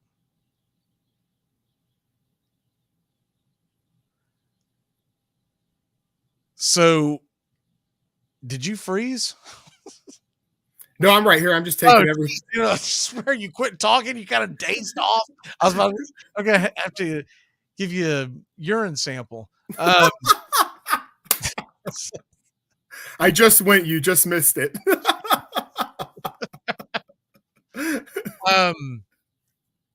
What is your least? You're like, man, I hope it's not that game. I actually told my brother this morning. I do not want to see the Giants in San Francisco. And my main reason for that is I think we'll just get a pretty terrible game overall. I think San Fran, if they can win this weekend on their home field, which I think is pretty likely, getting another home game, that defense is not going to let the Giants do too much offensively. And I just would think it's going to be a really ugly game. So even though I like the Giants as a team, I've always liked them because Peyton and Eli brothers, as a Colts fan, I always rooted for Eli. But I just don't want to see the Giants and 49ers play because I think it will be the worst outcome. You know what's funny about that is that if it's Giants 49ers, it's going to be very reminiscent of, I'm trying to think of the year, 1990, when the Giants went to the Super Bowl. They beat San Francisco out there and no one really gave them a chance. And I think the Giants, if they can get that far, I honestly think they could make a decent game out of it, but it's not the one you want to see. Right. It's going to be very, I want to say the end of that game, the final of that game was 15-12. Oh. And it was 5 field goals made by the Giants that took them to the Super Bowl. Wow. And then they were heavy underdogs against the Buffalo Bills. So we could get that rematch. And it would once again be heavy. So the way Daniel Jones is perceived as not being a very good quarterback, he's almost, I've been saying this for years, he is almost a mirror image of Jeff Hostetler that won the Super Bowl for the Giants. Now he was the backup quarterback that came in for an injured Phil Simms that year. But Jeff Hostetler was a nobody. He was an athletic quarterback, came off the bench. They did a lot of run plays with him. This team is very 1990 New York Giants like. The only difference is Daniel Jones was the starter from the very beginning. Yeah, and the point I do want to make on Daniel Jones, because my Colts played them in week 17, man, you hear about his speed, but it is sneaky fast, and he will end up getting 40, 50, 60, 70 yards on the ground very quietly when you know he could run, but he'll take off and get 15 to 20 and just boom, he'll go right out of bounds. So you can't only watch for his conservative throws. He's going to light it up with his feet at points too. So I do agree with you on that. No, I just think maybe the Giants-Philly game this weekend, I think it's kind of not a mini Super Bowl for the Giants, but going on the road to Philly, playing them a third time, I just think they're going to pour it all into this game. Aroldis Chapman signing with the Royals. Thank you for that, Mav. That's funny because he was actually rumored to be signing with the Marlins. Now you know what the Royals did with this. Royals are signing him, hoping that he regains his form and they can trade him at the deadline. 1 year, $3.75 million. Oh, how the mighty have fallen. It's wild, right? He'll probably, honest engine, he'll probably go out to Kansas City and be fine because he's not going to have the limelight on him anymore. And he'll have every opportunity in the world to be the closer. Yeah, and like you said, but he definitely has every opportunity. You're totally right on they're trying to get that rebound, because ever since 2019 until now, his earned run average has got consistently worse by a wide margin. In 2019, it was just 221. Now we're all the way up to 446. They're just hoping for a spark plug, and like you said, probably move him for a nice young piece that they could possibly develop. Yeah, that's an interesting move. I don't know if I was a little concerned it was going to be end up being him going to the Marlins. And my biggest concern was not whether or not the Braves would have to face him or whatnot, but that he could get lightning in a bottle and they could get a good trade package together. Because the Marlins are a weird team. They are sneaky on the fact of they've got a lot of really good pitching and a lot of questionable offense going into the season. So with that being said, at any point, if the Marlins can get some offense, that team could be kind of a thorn in everybody's side. They may not even make the playoffs, but they could make enough of a run where they don't go away. And what's scary is if the Marlins are very, very competitive, oh my goodness, could this be the best division of all time if the other teams play up to the standard? Because literally, I know people could talk about other divisions from many past years, but I've never seen a talented division like the Phillies, Mets, and Braves. And then if you're going to throw the Marlins at being pretty competitive, oh my goodness, that's going to be a very fun watch this MLB season. I'm not saying that they're going to be up there with the Phillies and the Mets, but and the Braves. But what I am saying is they've got an interesting roster. If from the pitching standpoint, they've got the guns. Their biggest problem has been they can't consistently score runs. And they just lost Brian Anderson via free agency. That's not helping them. Did you see Jorge Alfaro, who just signed with the Red Sox? He won the Dominican Series League Championship MVP. Oh, wow. I did not see that. And of course, he's an ex-Marlin. He's going to the Red Sox this year.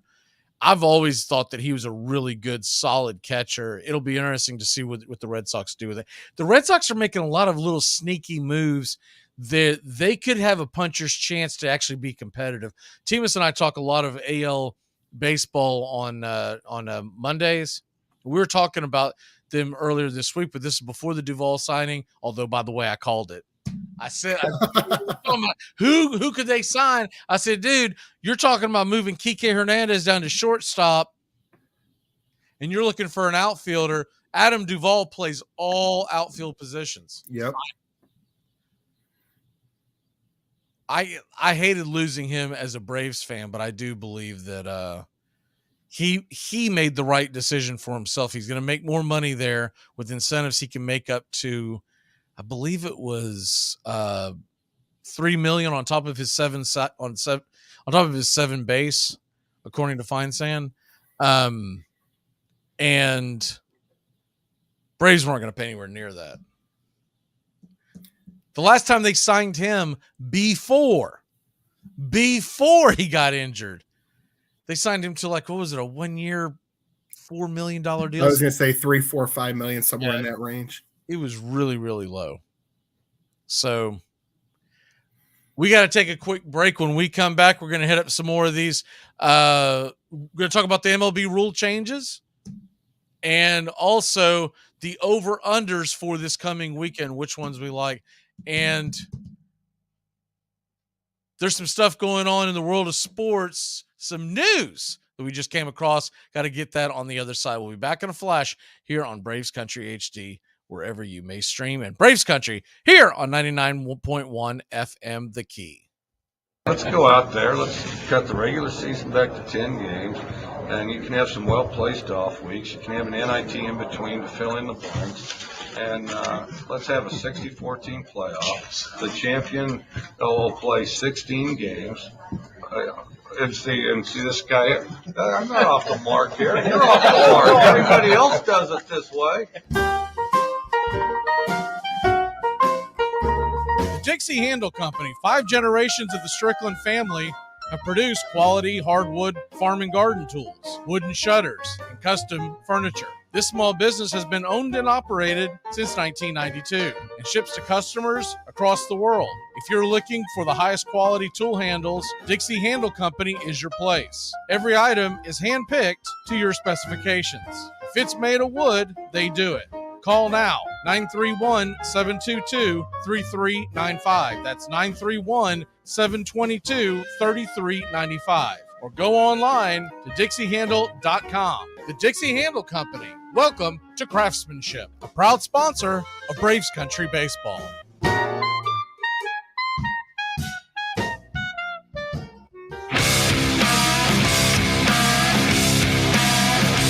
Recently on Braves Country, we had Eddie, the jockey, making his college basketball predictions. Come to our attention that Eddie needs financial help. The Boomer and Geo Show has helped Eddie set up a GoFundMe page. Donate whatever you can. Every little bit helps at gofund.me/535-320-CA. That's gofund.me/535-320-CA. Please help out Eddie, an honorary armchair quarterback here on Braves Country. It's the best in sports and entertainment, and get locked in and locked down with Rhino Radio Penitentiary, 7 a.m. to 10 a.m. with your host, me, Ryan O'Neill, each and every morning, right here with the best in sports and entertainment, all the way from professional sports to college sports to River Dragons hockey and everything in between, including some of the very best local and national guests. It's the Rhino Radio Penitentiary, 7 a.m. to 10 a.m. Monday through Friday, right here on 99.1 FM WQEE. The NFL playoffs are back, and that means the Armchair Quarterbacks Kickoff Show is back. Join Mac McGee and the Armchair Quarterbacks Wild Card Weekend and Divisional Round Weekend Saturday, 3 p.m. Eastern to kick off at 4:30 Eastern. The Armchair Quarterbacks will be talking the spreads, prop bets, over-unders, stupid underdogs, and the locks. That's the Armchair Quarterbacks Kickoff Show, streaming right here on Braves Country HD and our radio affiliates. Welcome back here on Braves Country HD as we are getting set for another big night in sports. Let's go ahead and get the Celtics Warriors out of the way because I don't want to forget it. By the way, I didn't realize this game was on the Bulls Pistons game. Bulls lead at 72-60. What in the world are they doing with the time? Oh, they don't have any. The scoreboards are getting all messed up there. They have like 3 going on, and they're all different. So Bulls announcer Stacey King's like, I feel drunk doing this game. He can't get any statistics correct from inside the stadium. They literally are trying to use their counting. That's what I want to know. So if you look at the screen, it says first with 9:48 left, but I felt like it was counting upward. I've been trying to follow. It's making no sense. I swear. No, I'm gonna have to wait for a second. It's at the free throw stripe, but I swear I felt like it was counting upward, like a soccer match. I was like, I know it's not in the first quarter, 2 minutes into the game, and they've already put up 134 points. Okay, so now it's going down. Before I'm telling you it was going up. It's wild. I think this is the real deal, is that it is 76-62 with 8:43 left in the third quarter. I don't know what in the world they're putting on the screen over there. It's not even like it's the first half. Like, none of it makes sense. It's more confusing than my locks. Did they put this is what I want to know. Did they put so this game's taking place in Paris? Yep. Did they put a local in charge and say, hey, you can run the scoreboard, go for it? Free of charge, you get a front row That would seat. be like putting me and you in charge of calling a cricket game. Like, I don't know. He's hitting the ball. That's all. Would you run? Oh, man. Why are you running that direction? What's the score? I don't know. That good? Is that an insurmountable lead? I don't know. Hopefully this game tonight in America between the Warriors and the Celtics goes a lot more smoothly, which it will. Not to mention the fact that these cricket games evidently last for days. So can you imagine doing that? Oh, boy. Ugh. It's like golf, but 20 times worse. They definitely don't tailgate for these, do they? With coffee. Yeah. Tailgating at a cricket game is like the first, several hours of the cricket match. I guess it's a match. My word. I'm so confused by this. And it's counting it. It's not like there's something haywire going on with their electronics, right? No, they're just making mistakes. It's just there's 8 minutes and 6 seconds left in the first, is what it says. And the Bulls have scored 78 points. Hey, that's the best game of the year, baby. Go, baby, you better bang me over on that one. I know that much. Good night, Irene. Good night. Oh, man. I'll tell you what's crazy is it looks like the place is packed.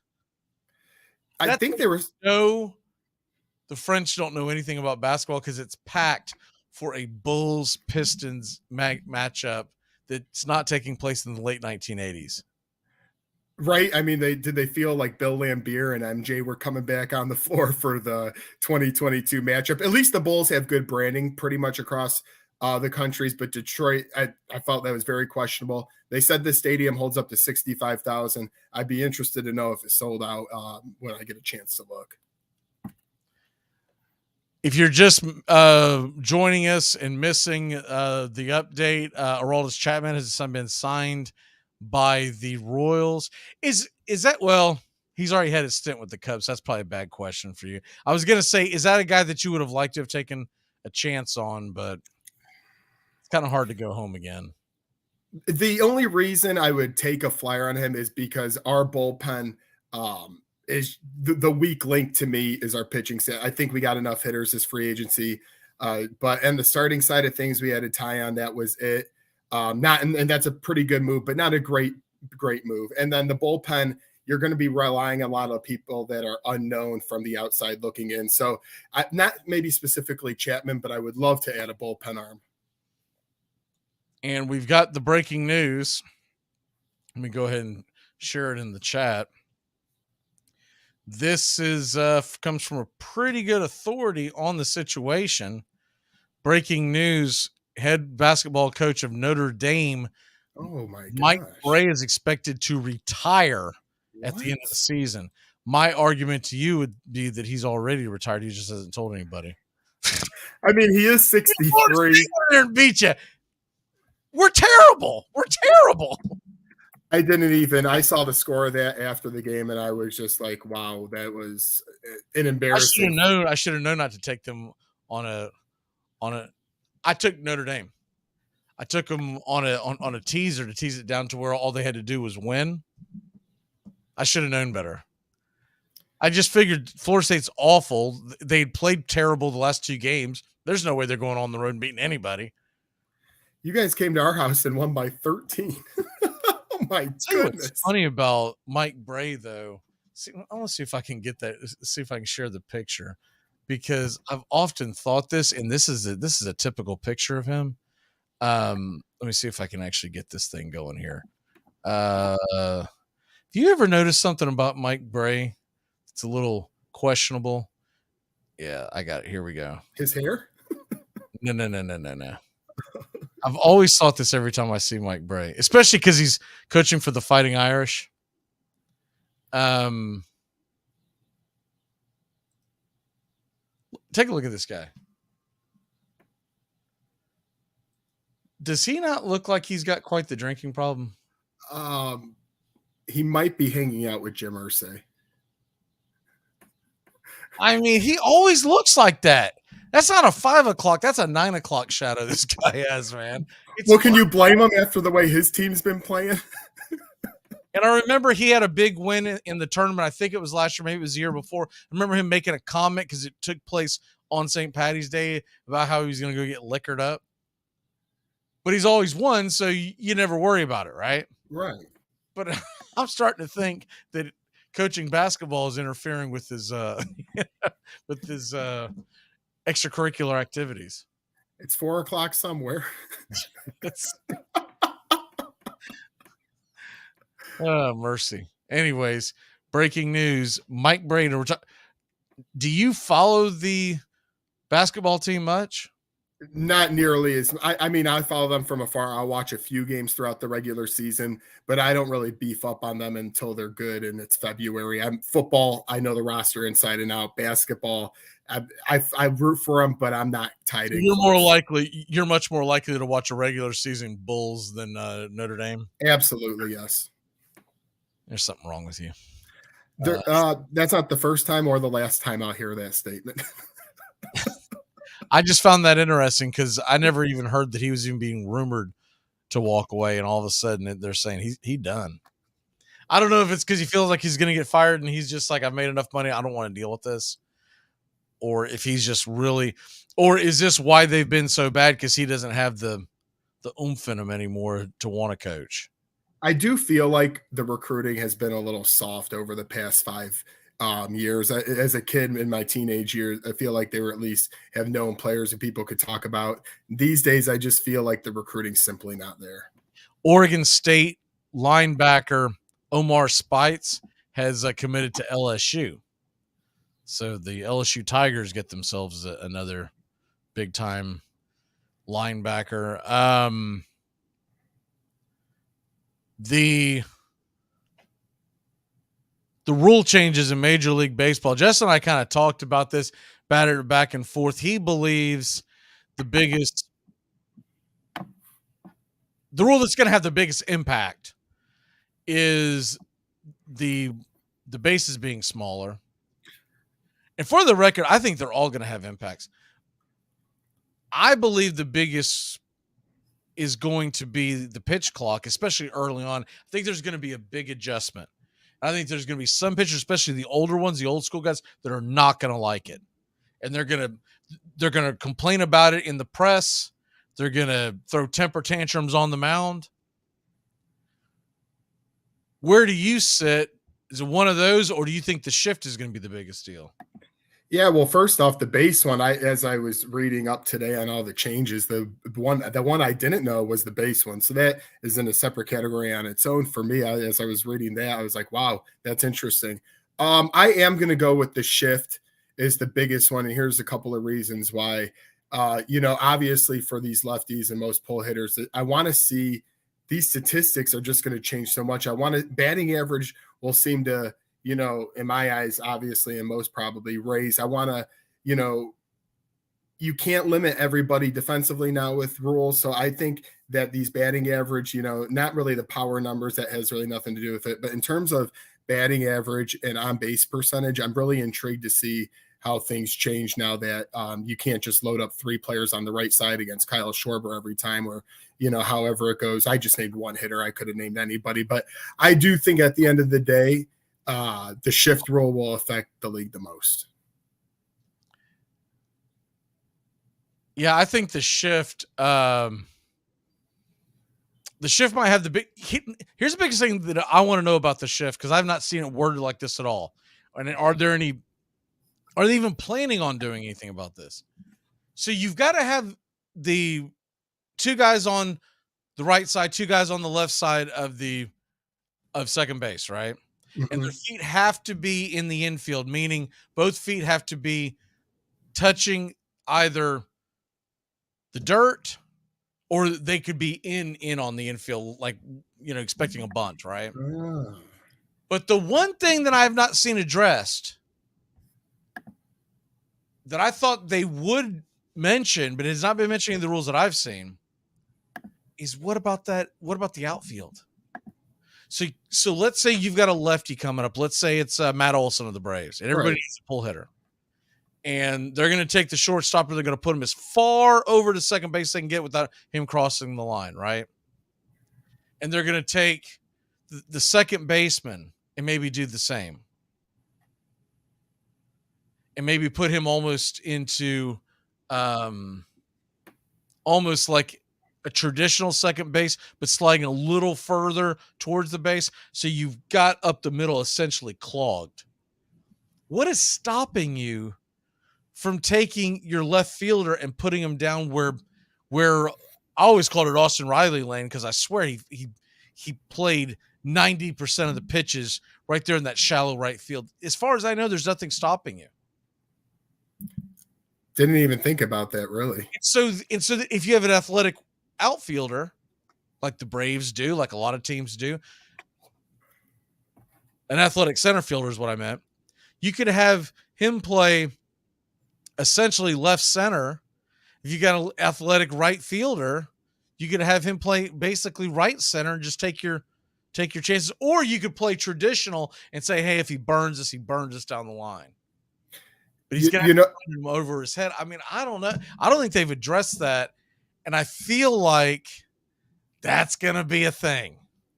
And in addition to your point, because I think you bring up a very good one, every team's going to find a way to find a crack in the system, right? They're going to be going through this all season. What baseball's been made up of for century and a half now. Find a way to cheat. Pots and pans. One of the best rules that was ever bent or broken, however you want to look at it, in Major League Baseball history. Guy by the name of a Mike King Kelly. And Mike King Kelly played in the late 1890s for Boston. And King Kelly, I want to say his career actually started in the 1880s. So it was right in that time period, 1880s, 1890s. He is the reason why when you make a substitution in baseball, the guy's gone for the game. Because what he would do, all you had to do before they changed the rule was say, let's say my jersey's number 1 and you're number 2, right? Mm-hmm. And you're playing right field. And I'm down the line. I'm a pitcher in the bullpen, or maybe I'm just down the line for whatever reason, but I'm not playing. All I have to say when the ball hits high, and I know you can't catch it, but I'm over in that area because either our bench is there or I'm warming up the ball. All I would have had to say back then was 1 in for 2, make the catch, throw it back, and then immediately they would turn back and say 2 in for 1. Mike King Kelly did this all the time. I can't wait to see what this stirs up. So they came up with the rule, once you're out, and you can't do it in the middle of a play. And for years, it was known as the King Kelly rule. Something else that he used to do, because back then they only had 2. So now we've got 6 umpires during the playoffs. We have 4 during the regular season. For years and years and years, there was 3. Back then, there was 2. There was the home plate umpire, and then you usually had someone in around the second base area, and he would just make the point. Well, on certain plays, when the ball was hit and the umpire would look over towards the right field line and King Kelly standing on first, if he knew that umpire wasn't looking, he would cut and go from first to third without ever touching second. Oh my. He was infamous for this. He's one of the reasons why they expanded to have as many umpires, because they would come out and go, "What are you nuts? You can't let him do that." Goes, "I didn't see it." And of course, they didn't have replay back in the 1880s, 1890s. Mike King Kelly. Oh man, had to have eight umpires for him. He also famously once argued with his owner and his manager because they said that because they had a curfew and they said, "Hey, you were seen out at such and such bar late last night at 3 a.m. Drinking lemonade. Do you have anything to say about that?" And he said, "Yes, that's a damnable lie. I've never drank lemonade at 3 a.m. in my life. I know it couldn't have been lemonade." The characters that were Major League Baseball back then. Mike King Kelly, him and a couple others are my all-time favorite. We got to take a quick break. When we come back, we're going to try to get focused on sports today, and I'll quit trying going down memory lane for y'all. I'll be back. We'll be back in a flash here on Braves Country HD and 99.1 FM The Key, Noonan, Georgia. Back in just a flash.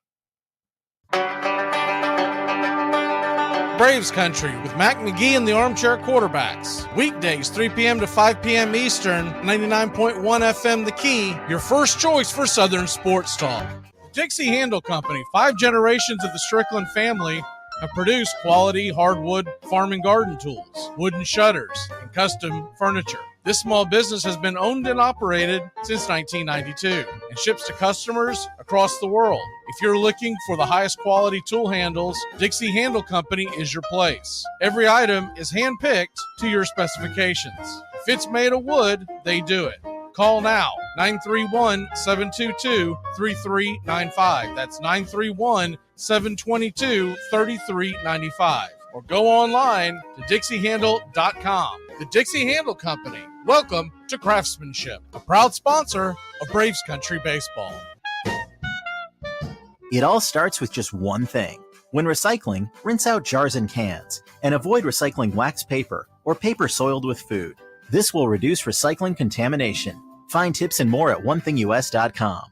What's your one thing? Whenever I bring home Entenmann's Little Bites muffins. Little Bites? That's right, sweetie. Can you just give Mommy a minute? I love Little Bites. I know you do, but we're doing a commercial right now, okay? Got it. As I was saying, whenever I bring home you-know-what, you-know-who gets pretty excited. And so do I. Little Bites muffins are made with real ingredients, no high-fructose corn syrup, and are baked moist and delicious. I love Little Bites. There you go. Yes. Entenmann's Little Bites muffin, the perfect portion of happiness. You're not sick tonight, are you? Good. Your tongue's going to be hanging out. Tell him to throw up on his own time. You're listening to WQEE 99.1 FM, home of Braves Country, weekdays, 3 p.m. Eastern to 5 p.m. Eastern, and YouTube.com at Braves Country. Why, any fool could see he made that first down when he dived. If Howard Cosell came in now, he'd never get out alive. 'Cause he's the armchair quarterback. He's full of beer and he's full of snacks. The all-American man. Welcome back. Armchair Quarterback Radio carrying Braves Country HD wherever you stream. And 99.1 FM The Key. We'll make sure you get your day going, 7 to 10 a.m. Ryan O Radio Penitentiary. Weekdays, 7 to 10 a.m. Rod Peterson Show goes noon to 2 and Sports Beat 2 to 3. And then we are back at it 3 to 5 tomorrow. It'll be Tones and Bobby. And then remember, we are having a special show Saturday, 3 to 4:30 here on Braves Country HD. And we'll be doing another NFL playoff kickoff show. Be doing a lot of spreads, the prop bets, you name it. And AFC Championship weekend, NFC Championship weekend. We are going to be, AFC, NFC Championship weekend, and then the Super Bowl weekend, 1 p.m. to 3 p.m. on Braves Country HD. On Sunday, we'll be doing Sunday 1 to 3, getting you ready for those kickoffs. So a lot of busy radio going on here the next few weeks, but we do enjoy it. And then you hit a lull, and this year's going to be a little different because I am interested to see what this XFL is going to look like. Aren't you, Joey? Oh, yeah, definitely. I know a lot of people squawk at it sometimes because the failures had in the past. Listen, this is going to be a fresh start. It's under new leadership, obviously, with Dwayne Johnson getting involved. I love him from my background history of wrestling. I'm just intrigued because I know they put good people in place to try to make this succeed, so I'm all here for it.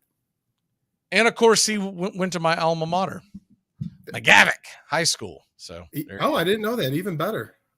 Yeah, evidently we went to high school together, like at the same time. I did not know that. Oh, wow. I didn't know until years ago. I was like, what? And there's a TV show called Young Rock where they go through his life from the beginning until now. Maybe you're in it. No. I'm pretty sure he was one of the kids that was in this one class that we had. It was like all the football players were in it, right?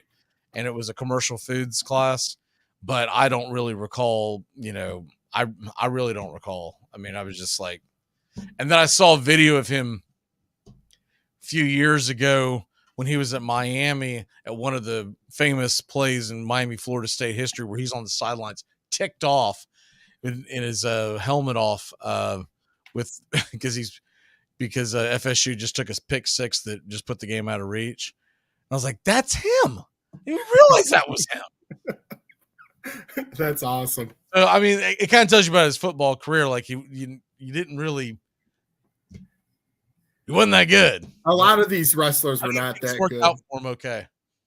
Oh yeah, I mean, other people like Brock Lesnar, many have tried it. None end up being that successful, but I know we're not here for that. So what do we got? I know, Brian. What do you? You know what, Brian? Don't be jealous because I said. Brian's at you saying that you're jelly. Are you jelly? I mean, I'm just said nobody circles the wagons like the Buffalo Bills. I mean, I guess I'm jealous of Buffalo then, Brian. This is a good question. Mahomes, Allen, or Burrow? You could pick one to start your franchise with. I mean, I'll let you answer first. Oh boy. Even the salary shouldn't come into mind. No, even though he's the salary, I'm throwing Mahomes out the window immediately. I'm like, right. Even though he's the oldest, I'm between Mahomes and Burrow just because I think Allen's going to get hit so much it's going to eventually come around to bite him. I think Mahomes I'm going to go with, and here's why. Even though he might be slightly the oldest, I think he's done a really good job of learning his career of when he can run, when he cannot run, and that his arm is beyond electric. Joe Burrow also, don't forget, had that ACL injury a couple of years ago. So I think at the end of the day, I'm choosing Mahomes because the success has been there. He's won a ring. And to me, for the next 5 to 6 years, he's smart enough he won't get hurt like a Lamar Jackson or others. There's something about Burrow that I like. Same here. Maybe it's because, like, if I could have Burrow on the Titans, I would definitely be smoking me a cigar after every playoff victory. You know what I mean? So there's something about him that I like. He's just the guy, man. If you can get an offensive lineman around him, like, I really feel like that the sky is the limit. And the one thing that concerns me with Mahomes is he does some goofy stuff sometimes, and he gets away with it sometimes. And sometimes it's miraculous and you love it. But there's other times where you're like, he almost lost them the game there. It'll be like a random shovel pass. It'll be an underhanded pass. It'll be the way I mentioned this before, the way him and Allen swing the ball around when they're scrambling. That's going to cost you a game. Now, look, Mahomes already won a championship, so you can't argue a lot about it. But they do have a penchant for turning over the ball. The scramble ability makes you want to go Mahomes or Allen, but there's just something really likable about Burrow. I'm going to say Burrow. And Brian says Burrow is 3-0 against him. Brian, that's fine, but that's also the past. And we'll see what happens this playoff. I like the Bengals, but I don't love them this postseason. Well, plus to defend Mahomes on that. This isn't the NBA. It's not one-on-one, right? So it's the Bengals are 3-0 against the Chiefs. Thank you. I get this isn't the NBA. I get that the NFL quarterback is king, but a lot of that has to do with the fact that the Bengals defense has done a very good job of bottling up Patrick Mahomes. I still go back to that AFC Championship game. They had a huge lead at the end of the first half, and they tried to score a touchdown, and instead they came up empty, and it left the door open. I don't know why we see this, but we see this in all walks of football now. I still think to this day, because it never works out to this day, especially in the playoffs, get the points early, figure it out at the end. I fully 100% agree. 14-0. You're down 14-0, and it's 4th and 3 from the 5. Kick the field goal and get on the board. Just kick it and get on the board. Obviously not if there's 5 minutes left. But you see it all the time. It's like they lose their mind. They're delusional. They try to outsmart themselves, right? Yeah, they go all Harbaugh Huntley about it and say, my quarterback, who's about 4 feet tall, can go ahead and leap over and stretch the ball when we're about 7 or 8 feet away. Or it's going to get punched out and go 98 yards the opposite way, and it lost you the game. And that lost them the game. The Ravens probably win that game if they don't do something that stupid. That's the difference. What is your walk-off? Could I say my teaser is my walk-off? Yeah, sorry. No, we had such many good conversations in sports that it got away from me as well. I have a 4-leg teaser right here that's plus 120 that I feel pretty good about. It would be the Chiefs money line, the Eagles money line, the 49ers plus 7.5, and the Cincinnati Buffalo over at 38.5. It's a 4-leg parlay that's plus 120. Is that a teaser or is that a parlay? It's a teaser. I shouldn't have said it that way. It's a 4-leg teaser. So is it a 6-point teaser? Yes. Okay. Yeah. So a wild one that I'll share tomorrow because I don't have it all in front of me, but I'll share tomorrow. It's one of those goofy ones, but I like my odds. I'll just put it that way. I almost had 2 of them hit this weekend. The stupid Buccaneers had a pulse. They both would have hit. But no. Tom Brady's 108 years old, and I had to rely on him. Oxygen mask city. My walk-off for the day, make sure to keep it locked in here. Sports Map Radio is next with First Name on Sports, and we will be back tomorrow with Football Friday. TGIF. Woo! Ready for the weekend. Cannot wait. This is such a fun NFL weekend. Best weekend. Great job again, Joey. We will see you. Are you with us on a Saturday? I am indeed with y'all on Saturday. All right, brother. We'll see you there Saturday at 3:00 as well. For all the guys and gals behind Armchair Quarterback Radio, I'm Mac McGee for Braves Country. Keep it locked in right here. Goodbye, sweetheart. Well, it's time to go. We're back tomorrow with another show. Well, unless we're fired, we'll talk to you then.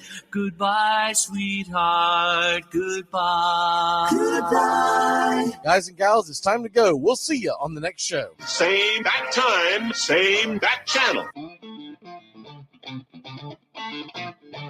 Thanks for listening to Braves Country with Mac McGee and the Armchair Quarterbacks on 99.1 FM WQEE, The Key in Noonan, Georgia, and simulcasting on youtube.com/@Braves Country.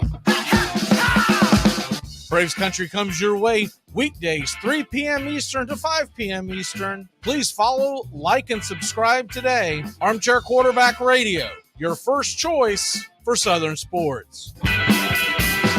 Something of the 5th of September. Something of the 5th of September. She said a lot that I can't remember. Something of the 5th. Can I get another cigarette, please? Can I get another cigarette, please? Yeah, I know I live to regret it. Just give me another cigarette, please.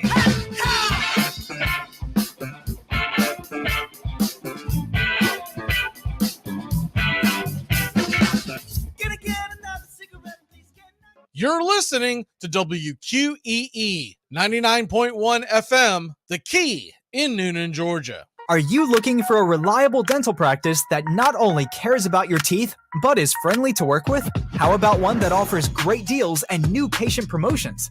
Well, your search is over. Most Valuable Smiles in downtown Eatonton, Georgia is committed to giving you the biggest